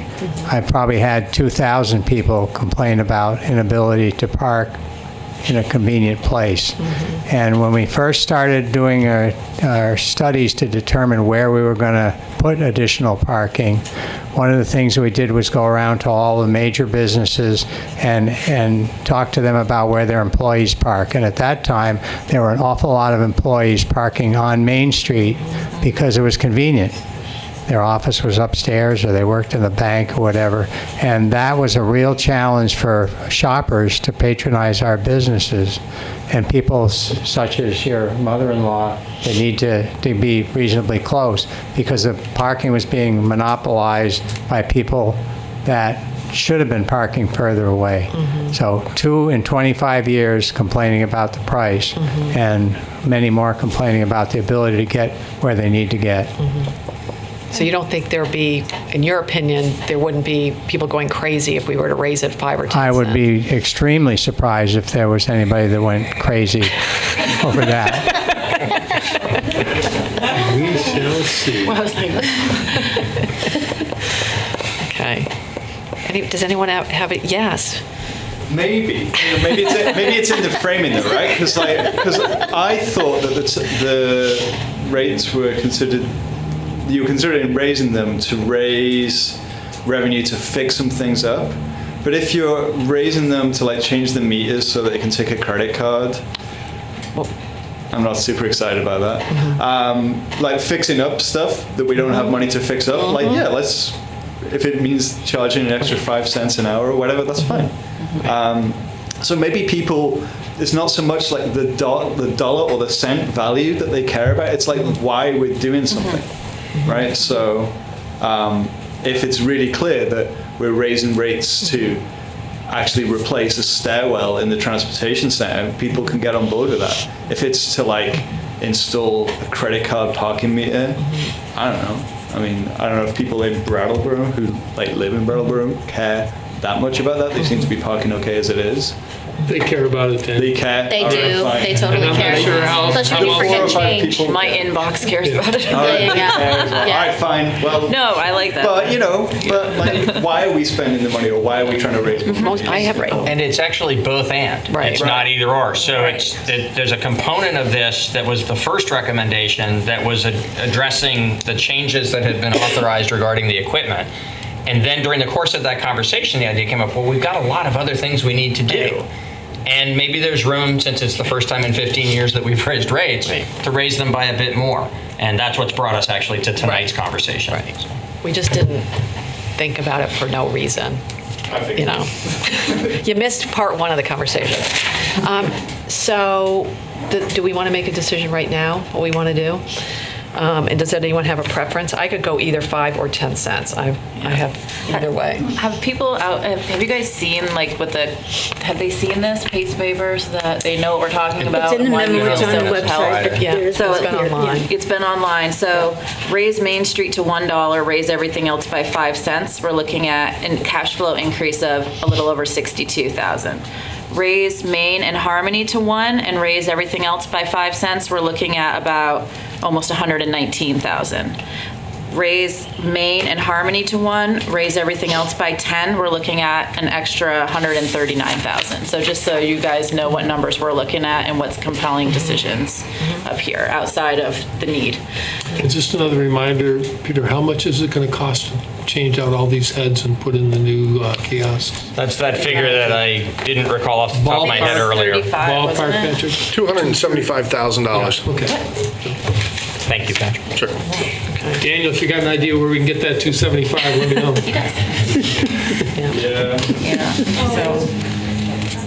So do Well, I we? think we should go for the dime and fix the stairs. I'm with you. I do too. And Yeah, usually because we need money to fix things. so. I'm not usually into this, but these numbers are really compelling, and since there's no other cash that flows into this and it's its own isolated bucket, I don't really see what choice we have. Well, and I think it's a really good point that we need to do a better job of language and putting out where the money is going to. If you know that you're contributing to something, I don't mind paying an extra $1 or whatever I have to pay if I know that it's going to pay for other repairs that are much needed. So Can I tell you something? I park in the High Grove lot, and I couldn't tell you right now how much it is an hour. I just put my money in, it tells me how much time. I have a Right. feeling most people are just mindlessly putting their I money in. do that too. You know?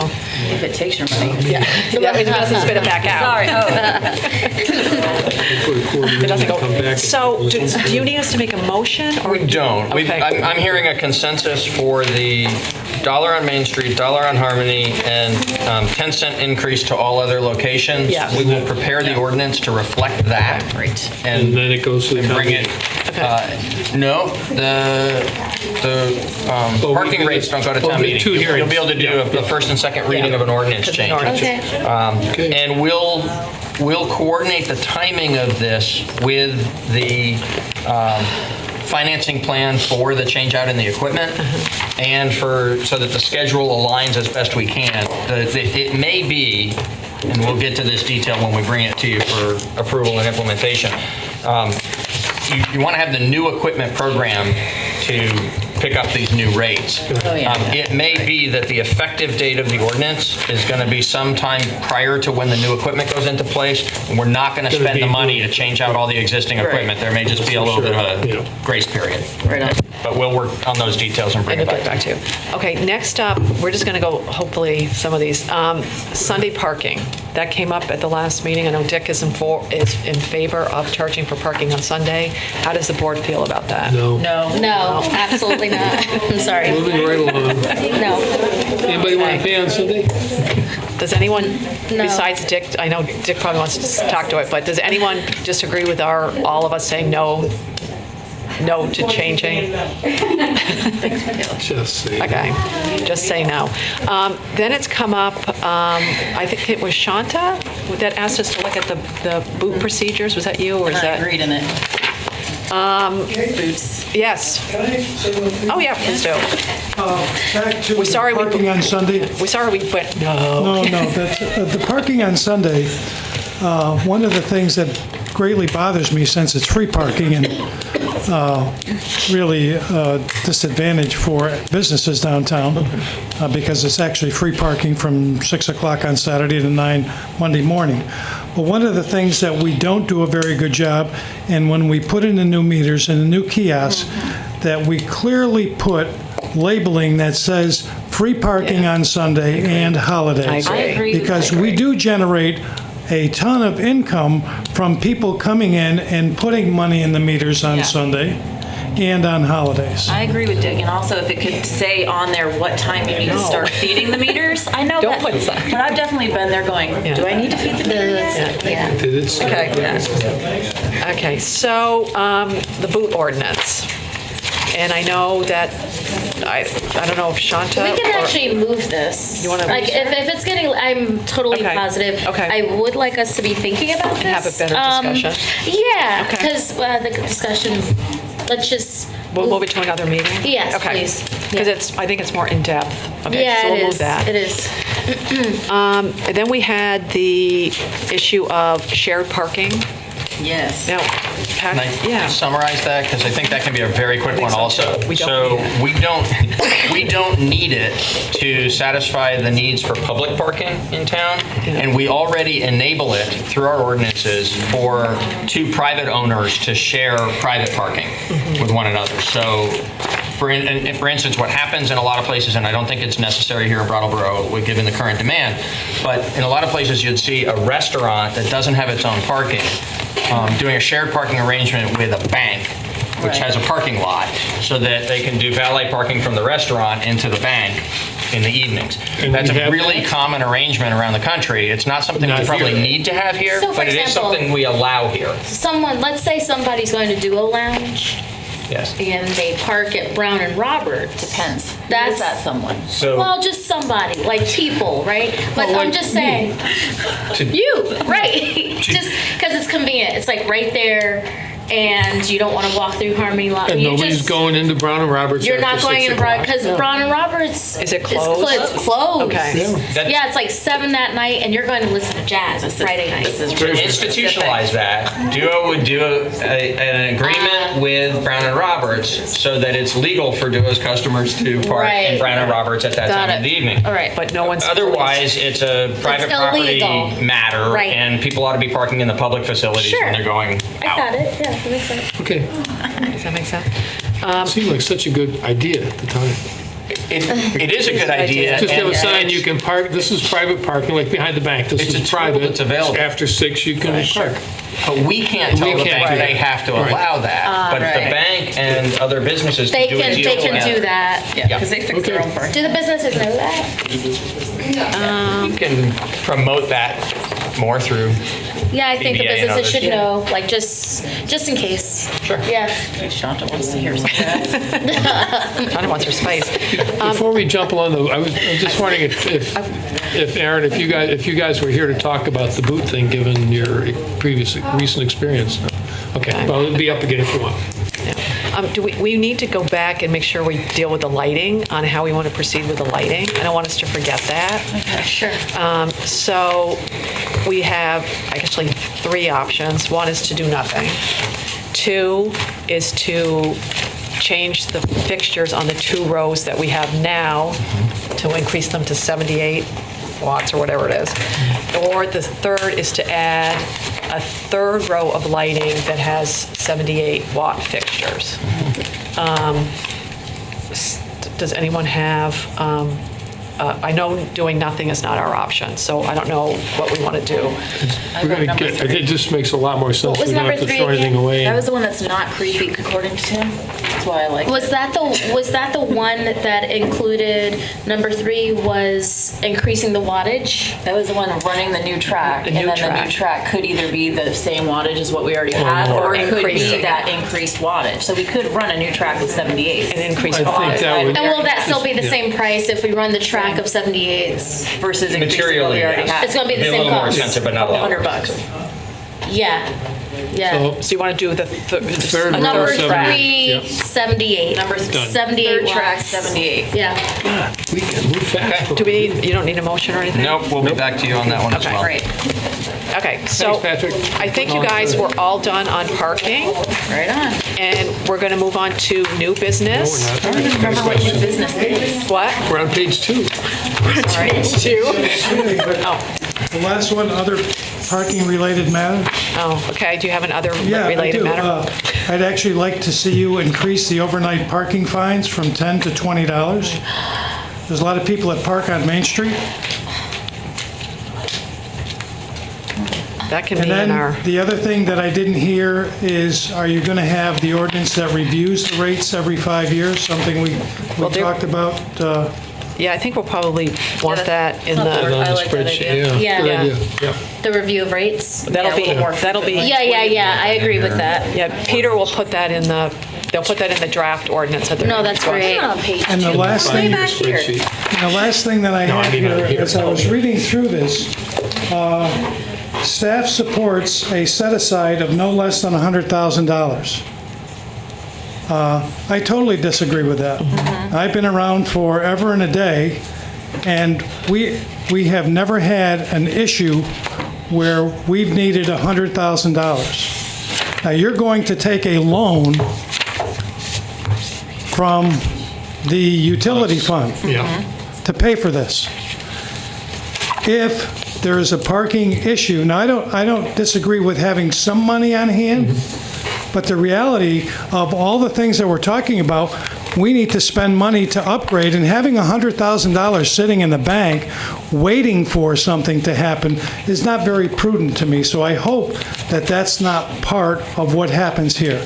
And I think that that fee should be somewhere around $25,000. We have access to other money if we have a major problem in the parking fund.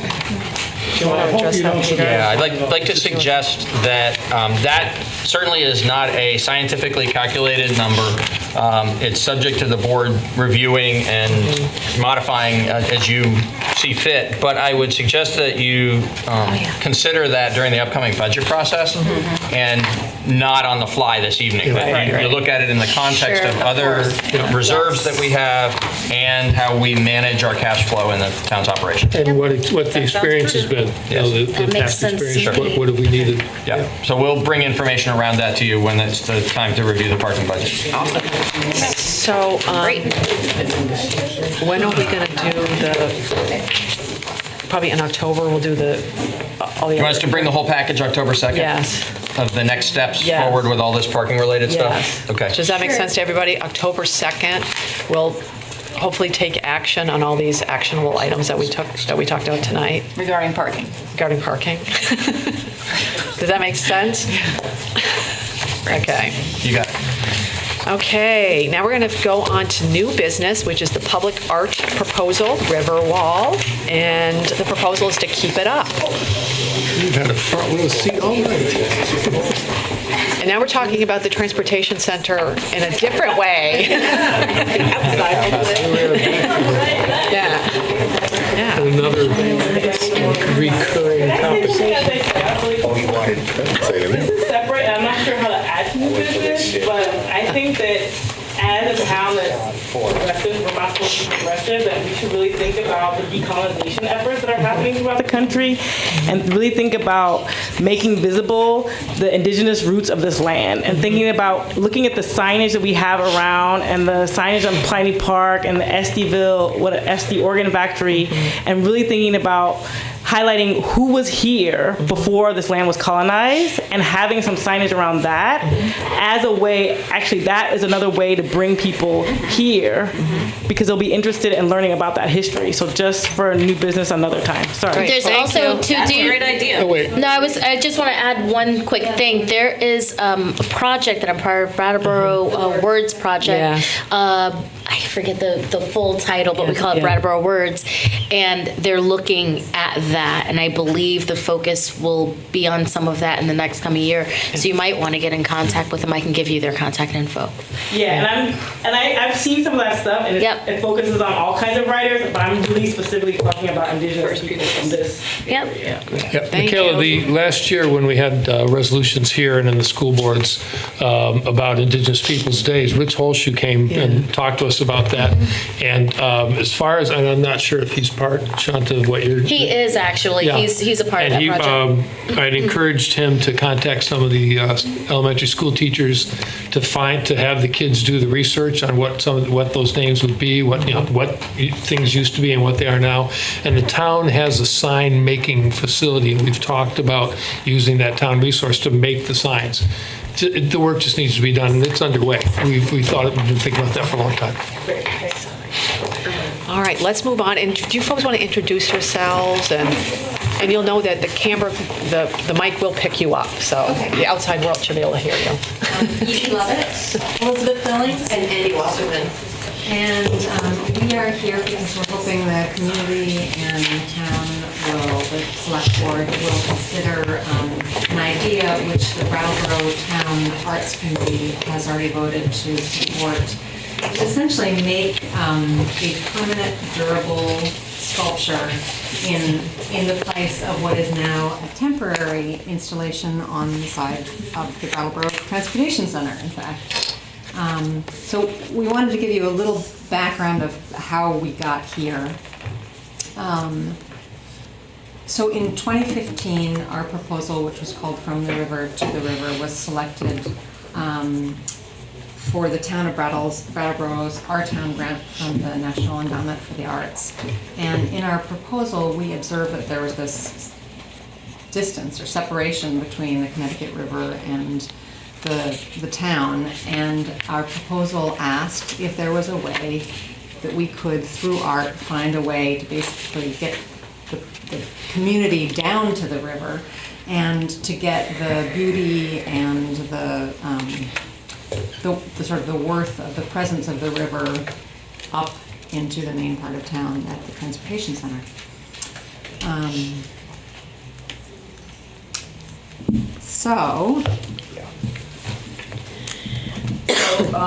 In spending quite a bit of time walking up and down and looking at Brattleboro pretty closely, we identified two particular locations that we felt were kind of underutilized opportunities, which would really make a connection, A, at the riverfront below the train depot, and also at the transportation building, which has had so much discussion this evening. And we felt that they were both two underutilized sites in the community that could really benefit from having some understanding of what the river has meant to this community, both in the sort of more commercial part of town, in the lively part of town and at the river itself. So the first thing we did is we had a clearing effort through social media and traditional media. We sent out a call to come help us clear the bank to the river, and people came.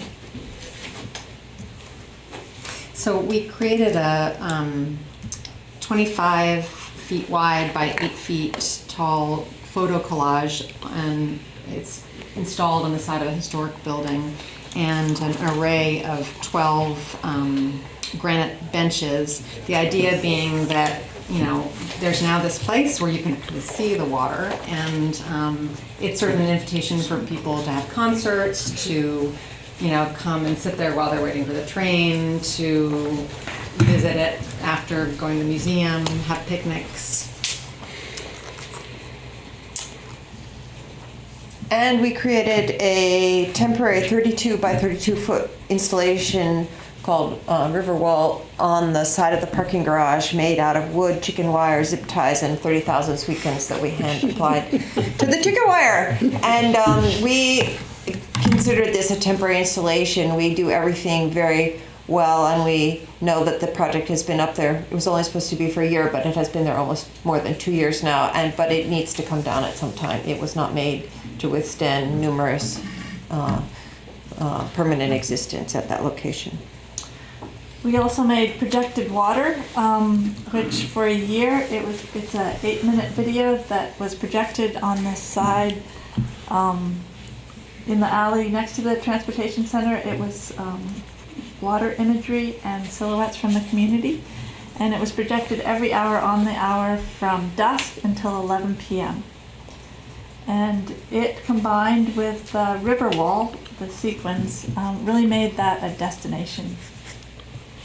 And then, as our sort of fifth piece of this entirety of this project, we created reflective panels on mirror glass with poems about the river, so that it's quite interactive. So that when you read the poem, you see yourself, and at one location down at the riverfront, you can actually see the river and yourself and read the poem, so you become sort of integrated with the panel itself. And one of the poems was an Abenaki poem.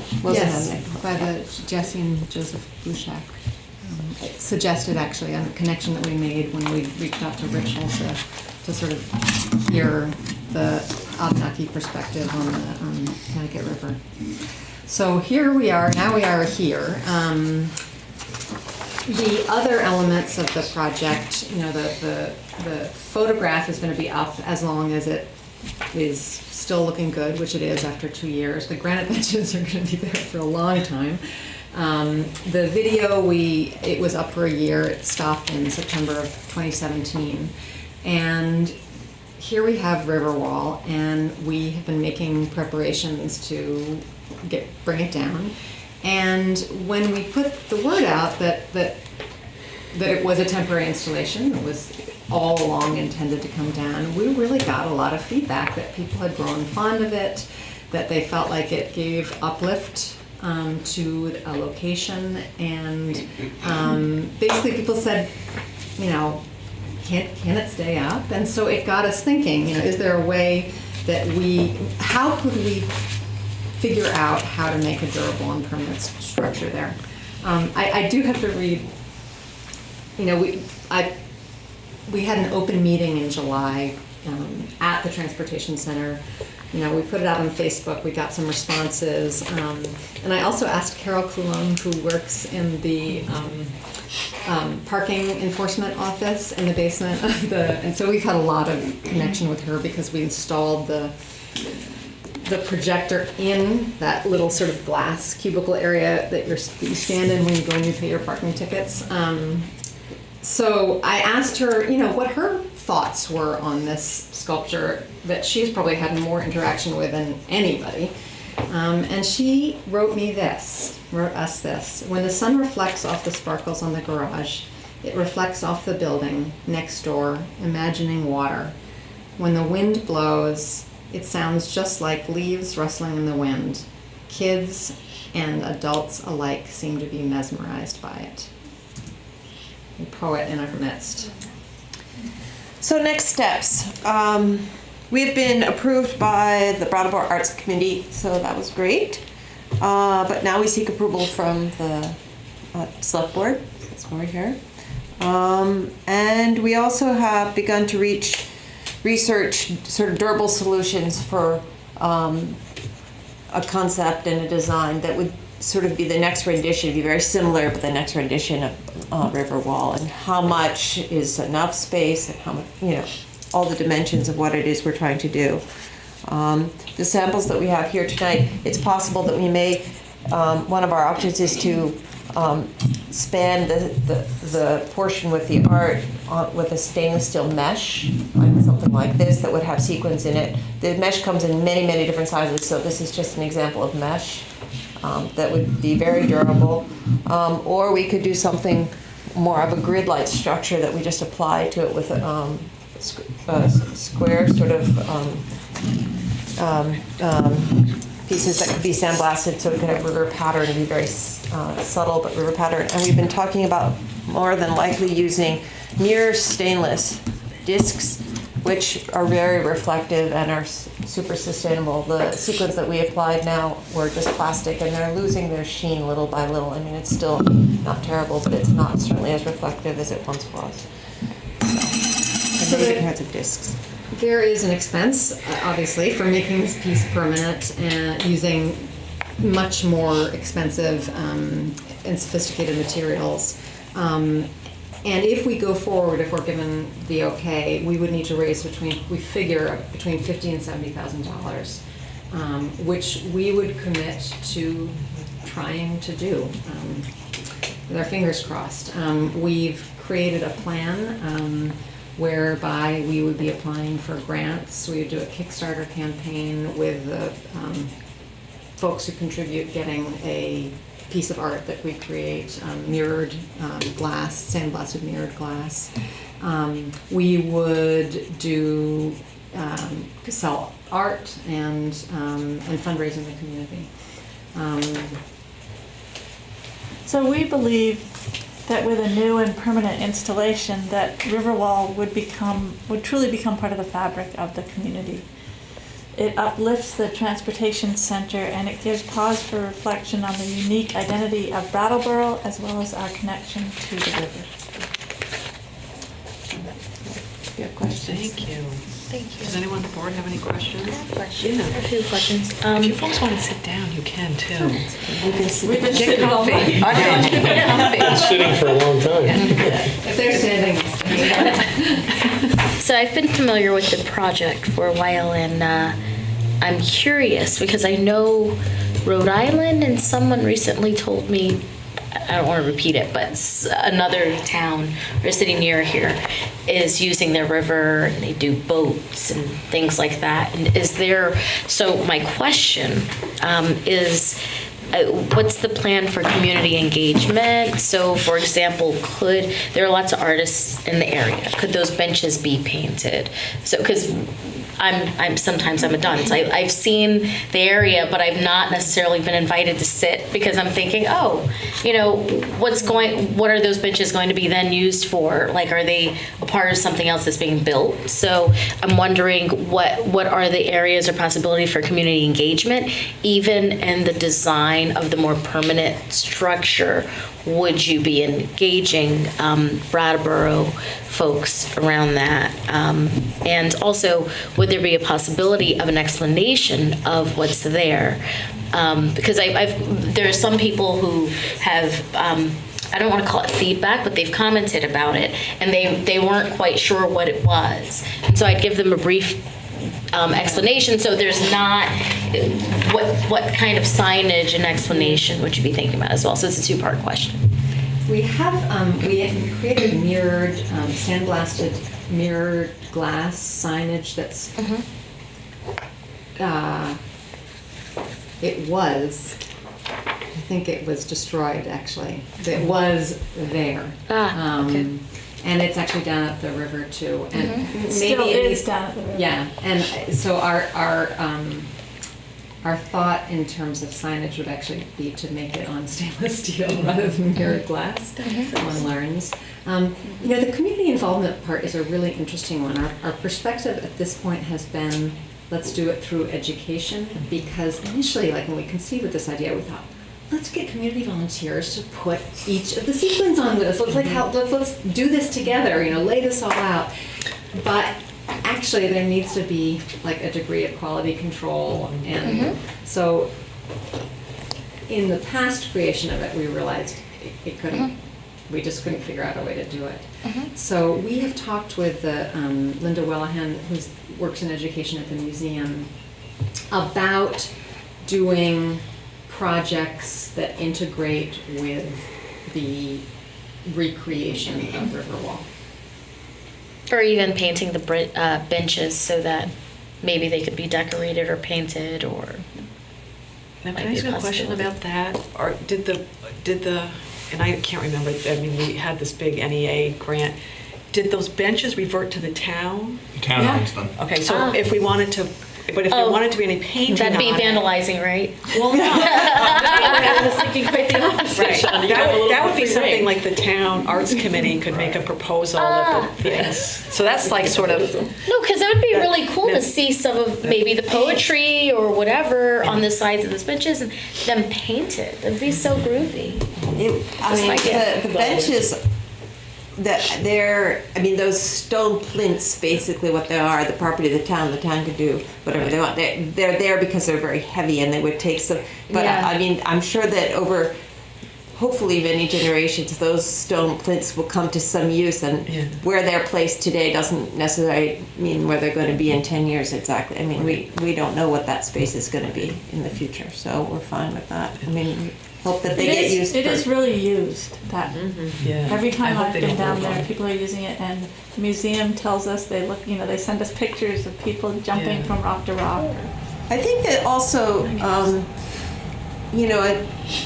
first of all, we need to get to the next level of our project in getting approval to sort of open up our thinking, because we started to jump at on how we were going to fundraise this project, and we're like, wait a minute, we really actually need to. And I think we need to get approval. And then I think that our idea is that we could work with the community or find means to integrate our project. I think there will definitely be some community aspect of this, because all of the fundraising that we want to do is going to be within this community, and we feel like taking some kind of ownership or coming to our community dinners, or we haven't visualized the entire day, but we've started to write a couple grants, so we have started to figure out how to put this together.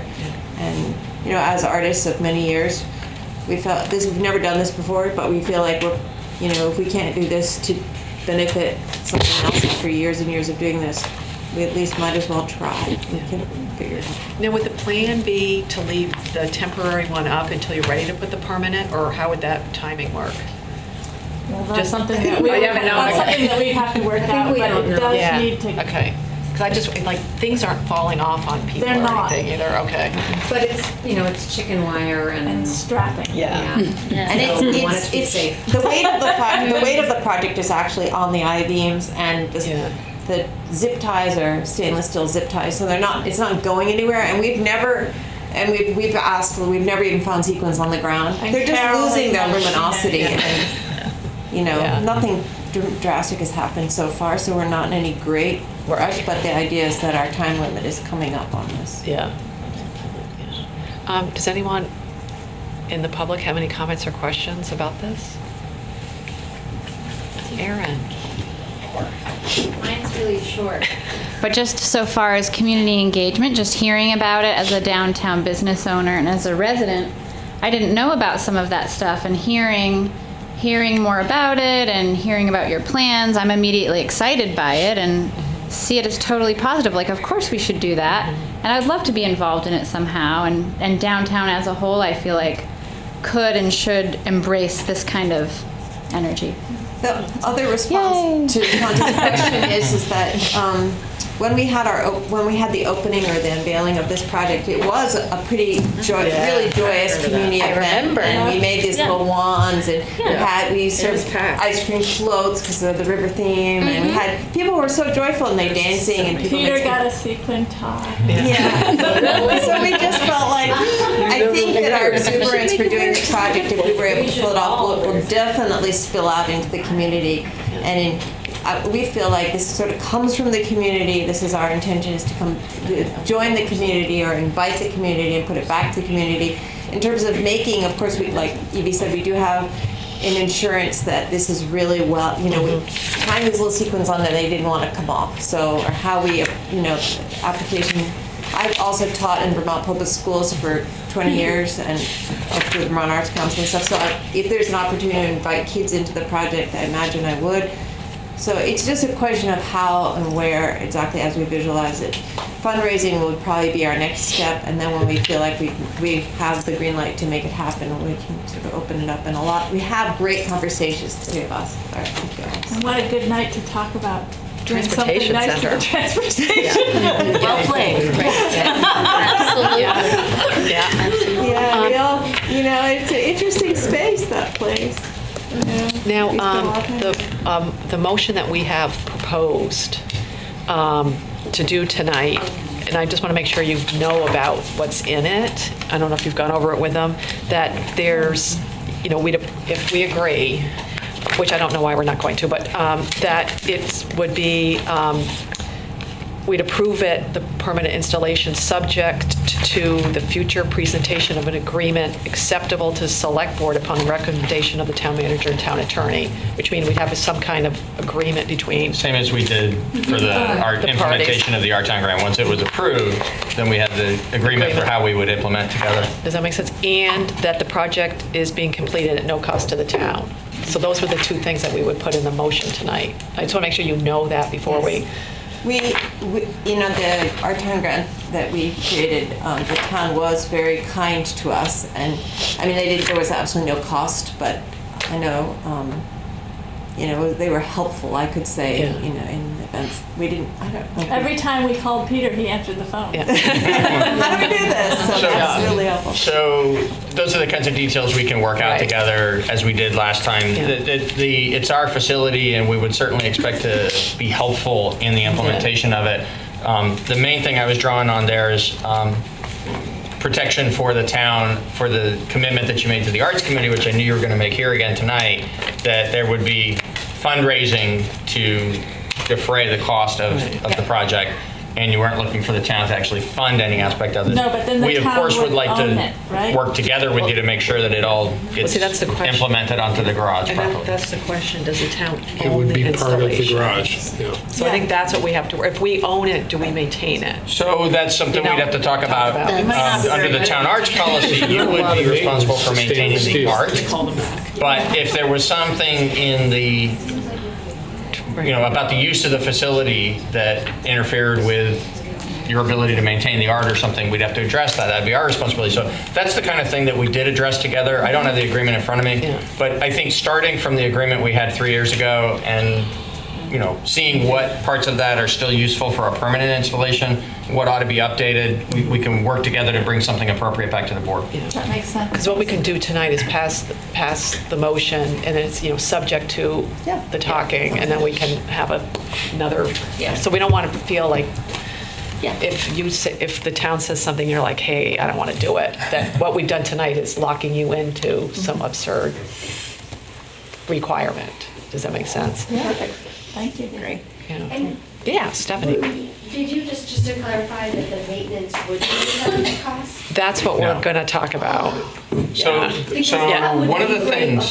Going back to the parking meter increase would be for things like one of the things that's actually embedded in the town arts policy is that the Arts Committee, two of the things that are embedded there is the Arts Committee will look at these things and make a recommendation to the Select Board. The Select Board, as the custodians of the town's infrastructure, make the ultimate decision as to whether something is appropriate to be installed as public art in the town's spaces in Brattleboro. And so that's threshold number one to get to actually doing a project. And then one of the conditions of being allowed to do the project is that the artist agrees to continue to maintain the artwork once it's installed, because it's artwork, it's not public infrastructure. So we would maintain the garage, and we would do that in a way that doesn't harm the artwork, and the artist would have the responsibility to maintain the artwork. If you were, for instance, to represent to us, like you did with the granite benches, that once this is installed in its more permanent material, that it's not going to require maintenance, and it would then be, turned over to the town to own it and make any future decision about whether it's staying in good enough shape or at some time, decades from now needs to come down or something. I'm sure we could work with that as well. What we couldn't get into is the town taking on responsibility to do sort of ongoing maintenance of a particular art project when the terms under which all other artists have installed their work in town is that they maintain it. I think in a perfect world, we fabricate it so that it wouldn't need maintenance. Stainless steel What are we doesn't gonna do anyways? need, I suspect that this is going to last longer than the parking garage. I mean, It already has lasted longer than the the staircase. temporary artwork has already lasted Yeah. with no requirements in the town. Are there any last questions or comments? Would somebody like to make a motion? Yeah. I move we approve the permanent installation of Riverwall at the Brattleboro Transportation Center, subject to, 1, the future presentation of an agreement acceptable to the Select Board upon the recommendation of the town manager and the town attorney, and 2, the project be completed at no cost to the town. We have a motion to approve the permanent installation of Riverwall at the Brattleboro Transportation Center. All those in favor, please say aye. Aye. Aye. Anyone opposed? Motion carries 4-0. Thank you. Thanks for hanging out with us tonight. Yes. And we have another Brattleboro Transportation Center issue. We're on a roll. Themed the night. Next up is energy saving projects. One is at the Transportation Center, and the second one is at the library. I really like the grid. And is it Patrick that's going to be discussing these energy saving? Do you want to do Transportation Center first, since we're on a roll? Sure. They're definitely different. So staff is here this evening seeking authorization to proceed with 2 construction management at-risk contracts with GPI Construction of Brattleboro, Vermont, for an energy-saving project at the Transportation Center and one at the library. I'm sure absolutely everyone in the room remembers the 2016 energy audit, so I'm not going to go into detail about that, but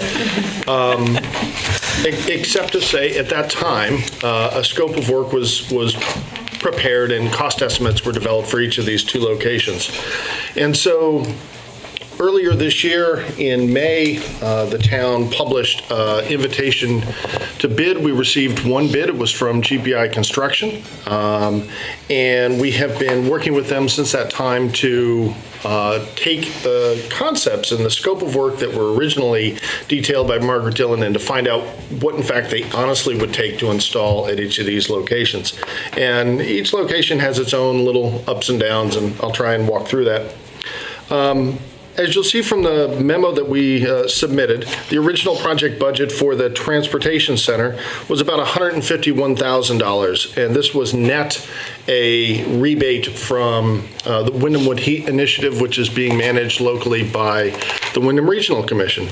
The scope included air sealing, a transition to modern wood heat, replacing controls for the heating system throughout the building, window quilts, and insulating masonry walls. In the process of examining what it would cost to implement each of these, what we found is that the first 3 of the items in the scope came in more or less as anticipated, but the window quilts and the window masonry came in much, much higher. because of this, we had a conversation with Margaret Dillon to sort of say, in light of this additional expense in order to implement these, would you still recommend these? And she withdrew her recommendation. In the process of those discussions, we identified 2 other energy savings measures that could be cost effectively implemented. And that included replacing the domestic hot water at the transportation center with a air source heat pump unit, and then to replace 2 standard circulator pumps that up until now have been operating at 100% all the time with variable speed pumps, which would consume significantly less electricity. So with that slight scope change, we took that to Margaret. She gave it the thumbs up. In addition, we took that scope change to the Wyndham Regional Commission to ensure that they would continue to be interested in providing the town with a rebate for that work. We got the thumbs up from Wyndham Regional Commission, and in fact, they indicated an interest in funding 35% of the project instead of 25%, which they had initially conceived of back when the energy audit report was put together. So with the revised scope of work, we now see a net project of about $127,000 or $24,000 under budget. So that's more or less where the transportation center stands. The library was a different matter altogether. The library's scope remains the same. What had been funded and included in the budget and approved by town meeting was the window replacement. As you may recall, the majority of the window facing Main Street is a single piece, and in fact a single pane piece of glass. And so part of the project scope would be to replace all that with a double pane window. And the second thing was to take on the full replacement of the air handling unit, which is the entire HVAC system for the building, for this indoor public space. So that's the distribution of heat, that's the distribution of air conditioning, that's the replacement of air so that the environment in the library is safe and healthy for everybody who's spending some time in there. Because there isn't really I skipped over something. In looking over this project, GPI came back and found the project to be far more involved than I believe Margaret Dillon saw.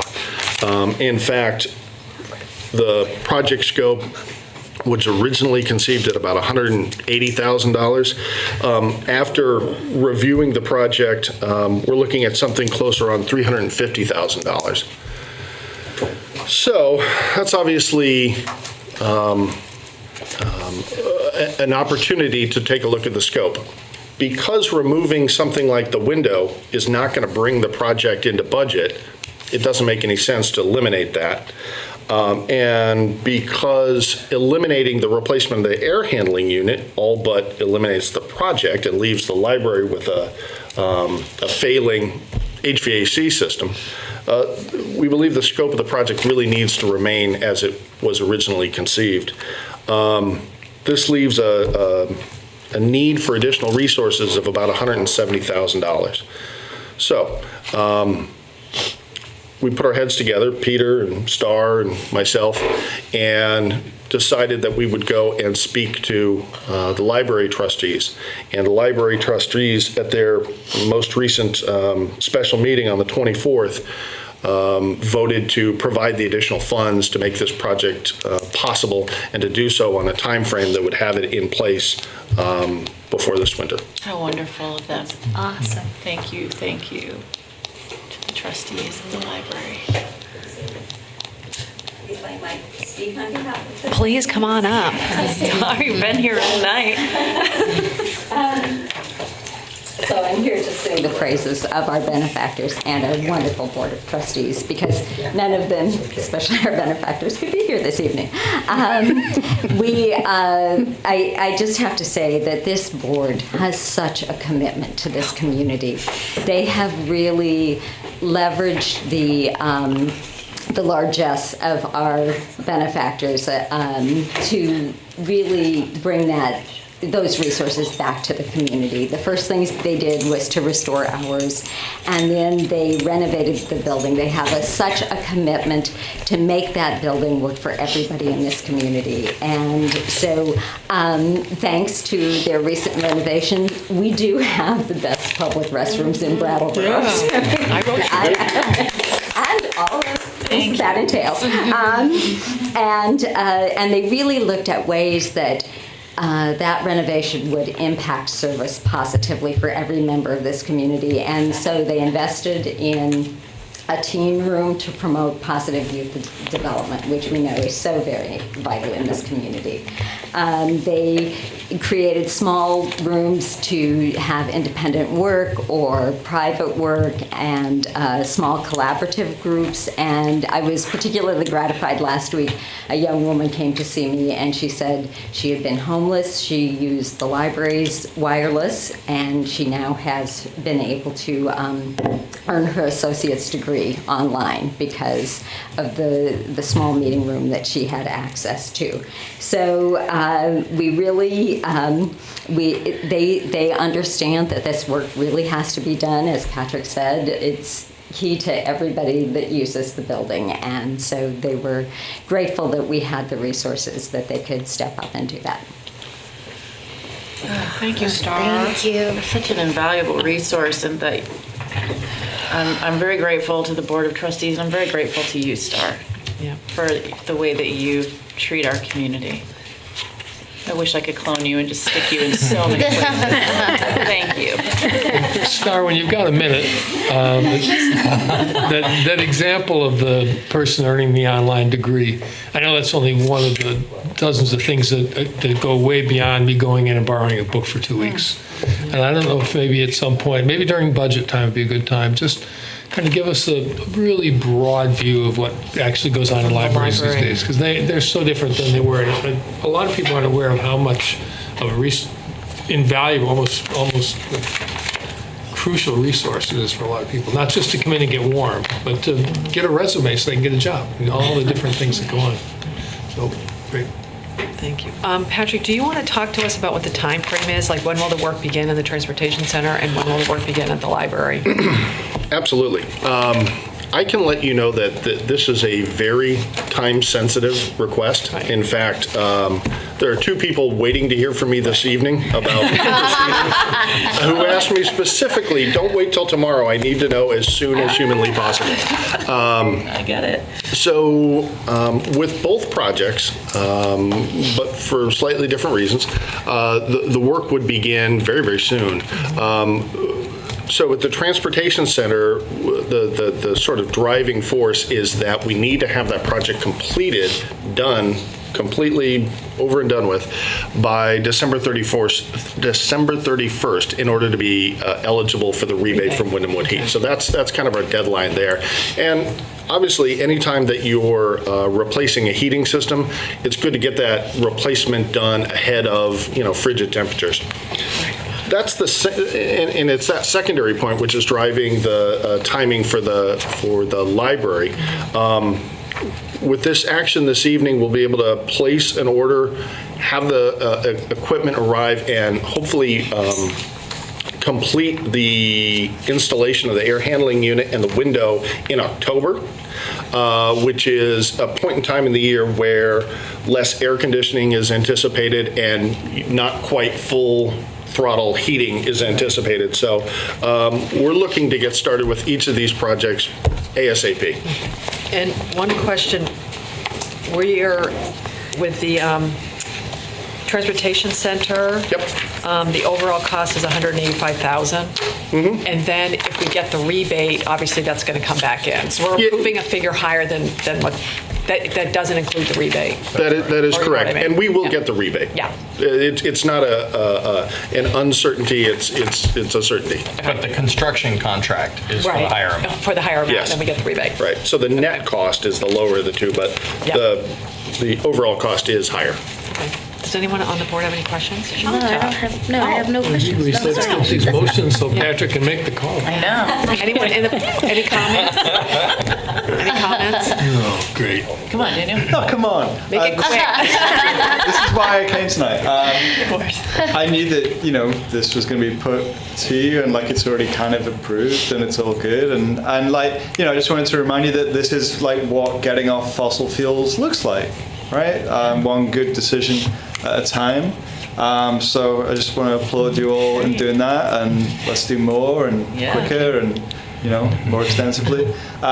So thanks. Can I just say, will you guys look at each other? I know. Nice. Well done. Good call. Did you call before the meeting? Okay. So would anyone like to make a motion? I'd love to make the motion. That'd be cool. So both of them, right? Do you want to? We can do them both at the same time. You can, Sure. yeah, you I'll can do do the it. and. Okay, sure. So I'd like to make a motion to award a construction contract to GPI Construction to install a wood pellet heating system and other energy-saving measures at the Brattleboro Transportation Center with a construction management fee of 7%, a guaranteed maximum price for construction of $174,747, and an overall project cost of $185,645 before the Wyndham Wood Heat Rebate. And I would like to make a motion to award construction contract to GPI Construction to replace the air handling system and complete other energy-saving measures at the Brooks Memorial Library with a construction management fee of 7%, a guaranteed maximum price for construction of $315,275, and a total project cost of $348,917. Ooh, thanks, Shanta. We have a motion to award a contract to GPI Construction for energy efficiency measures at the Brattleboro Transportation Center and Brooks Memorial Library. All those in favor, please say aye. Aye. Anyone opposed? Motion carries 4-0. Next up is police fire project. We have to certify the completion of the project. I have a quick question before you start. We're just going to certify, we're not going to talk about what we want to do with the money. Correct. So Good. Oh, that's end of question. Okay. Go right ahead. For the benefit of the public, even though it's 9:13, I'll just say that there have been prior discussions and prior direction provided by the board regarding some potential additional uses of the funding that remains in the bond fund. And we're currently doing some staff work around bringing something back to you later this fall so that you can put proper questions before town meeting next spring as to additional things that might happen at the police and fire facilities using the remainder of the bond funds. Having said that, right now, there is about $415,000 in the bond fund. Because of that, we as staff had not brought this to you. We know that at the end of expending the funds for a bonded project, that it's necessary to do one of these certifications. We hadn't brought it to you because the project, or the monies had not been 100% expended. But we heard from the bond bank that they would like us to proceed with this action at this time because the projects are substantially complete and because they're being operated and used as for the purposes for which the bonds were issued. So they say it's better to do the certification now because of the status of the projects being into the finishing touches phase, and that as long as we just inform them when we have made, when town meeting has made those decisions and we have spent the rest of the funds, that'll be sufficient. And so therefore we put it in front of you tonight in this form, and staff is recommending that you approve the 2 certifications. One last quick thing for the record, the reason there's 2 certifications instead of just 1 is because the bonds were issued in 2 separate markets, the one in 2013 and then the other in 2016. So Does that make sense? Does that make sense to everybody? Yes. Anyone have any questions? No. Anyone have any questions? Would somebody like to make a motion? I'll move to approve certificates of completion for the 2013 Series 1 bonds and 2016 Series 1 bonds issued by the Vermont Municipal Bond Bank. We have a motion to approve the certificates for completion for the 2013 series bonds and 2016 series bonds issued by the Vermont Municipal Bond Bank. All those in favor, please say aye. Aye. Aye. Anyone opposed? Motion carries 4-0. Next up is a really tough one. Our town manager would like us to appoint him as the Town of Brattleboro's voting delegate at the Vermont League of Cities and Towns annual business meeting on October 3rd. Does anyone have any objection to appointing our town manager as our voting delegate? No. Would someone like to make a motion so we can make it official? I'll move to appoint Town Manager Peter Elwell as the Town of Brattleboro's voting delegate at the Vermont League of Cities and Towns annual business meeting on October 3rd, 2018. All those in favor of that motion, please say aye. Aye. Anyone opposed? Motion carries 4-0. Have to sign that then. And we know Kate does. where our town manager is going to be on October 3rd. Thank you, Peter. Next up is the board and committee vacancies. I don't know, would somebody like to read the list of boards and committees that have openings? I can do it fast. That You're gonna do it fast? would be You wanna do it? You can't do it fast because You can do it fast. You're the interpreters. ASL people have to Oh, that's sign right. it all. Fast at ASL speed. Okay. Fast-ish. All right. So these are all the board vacancies. We have 10 vacancies with the Agriculture Advisory Board. We have 1 vacancy with the Arts Committee, 1 vacancy with the Citizen Police Communications Committee, 2 vacancies with the Conservation Commission Committee. We have 2 vacancies with the Development Review Board. We have 1 vacancy with the Design Review Committee, 3 vacancies with the Energy Committee, 1 vacancy with the Energy Coordinator, 1 vacancy with the Inspector of Lumber, Shingles, and Wood, 1 vacancy for Planning Commission, 1 vacancy Recreation and Parks Board, 2 vacancies Senior Solutions Advisory Council, 1 vacancy SEVCA, recommendation only, and 1 vacancy Ware of Cole. Thank you, Shanta. That finishes our business for the evening. Would anyone like to make a motion to adjourn? I'll move to Wait, adjourn. wait, just before we adjourn. Sorry. I just wanted to check this. In the communications, there was a thing from the Vermont Economy Project. Yeah. A survey about connectivity. Oh, that's a good thing. And they want the towns to fill out this connectivity survey. Yeah. And it's due on September 14th. And do you do that? Are you going to do this, or was there a plan for the town to do it? Because obviously we won't be able to do it. It's directed to select boards. Maybe Kate and I can work together on it. Okay. And a lot of it, you're not going to know the answer. Or maybe you are, but you know a lot more than I thought. Okay. We'll take a look at it, and we'll be as responsive as we can. Great. Sure. Great. Okay, are we ready to adjourn? Yes. Yes, sorry. All those in favor say aye. Aye. Anyone opposed? Motion carries 4-0. Thank you, everybody. Thank you. It's a lot less creepy to vote on things when there's people in the room, so I thanks to those who came. Brandy, I won't keep you long. Should I just Facebook you for meeting time? I Are you mean, available Thursday? I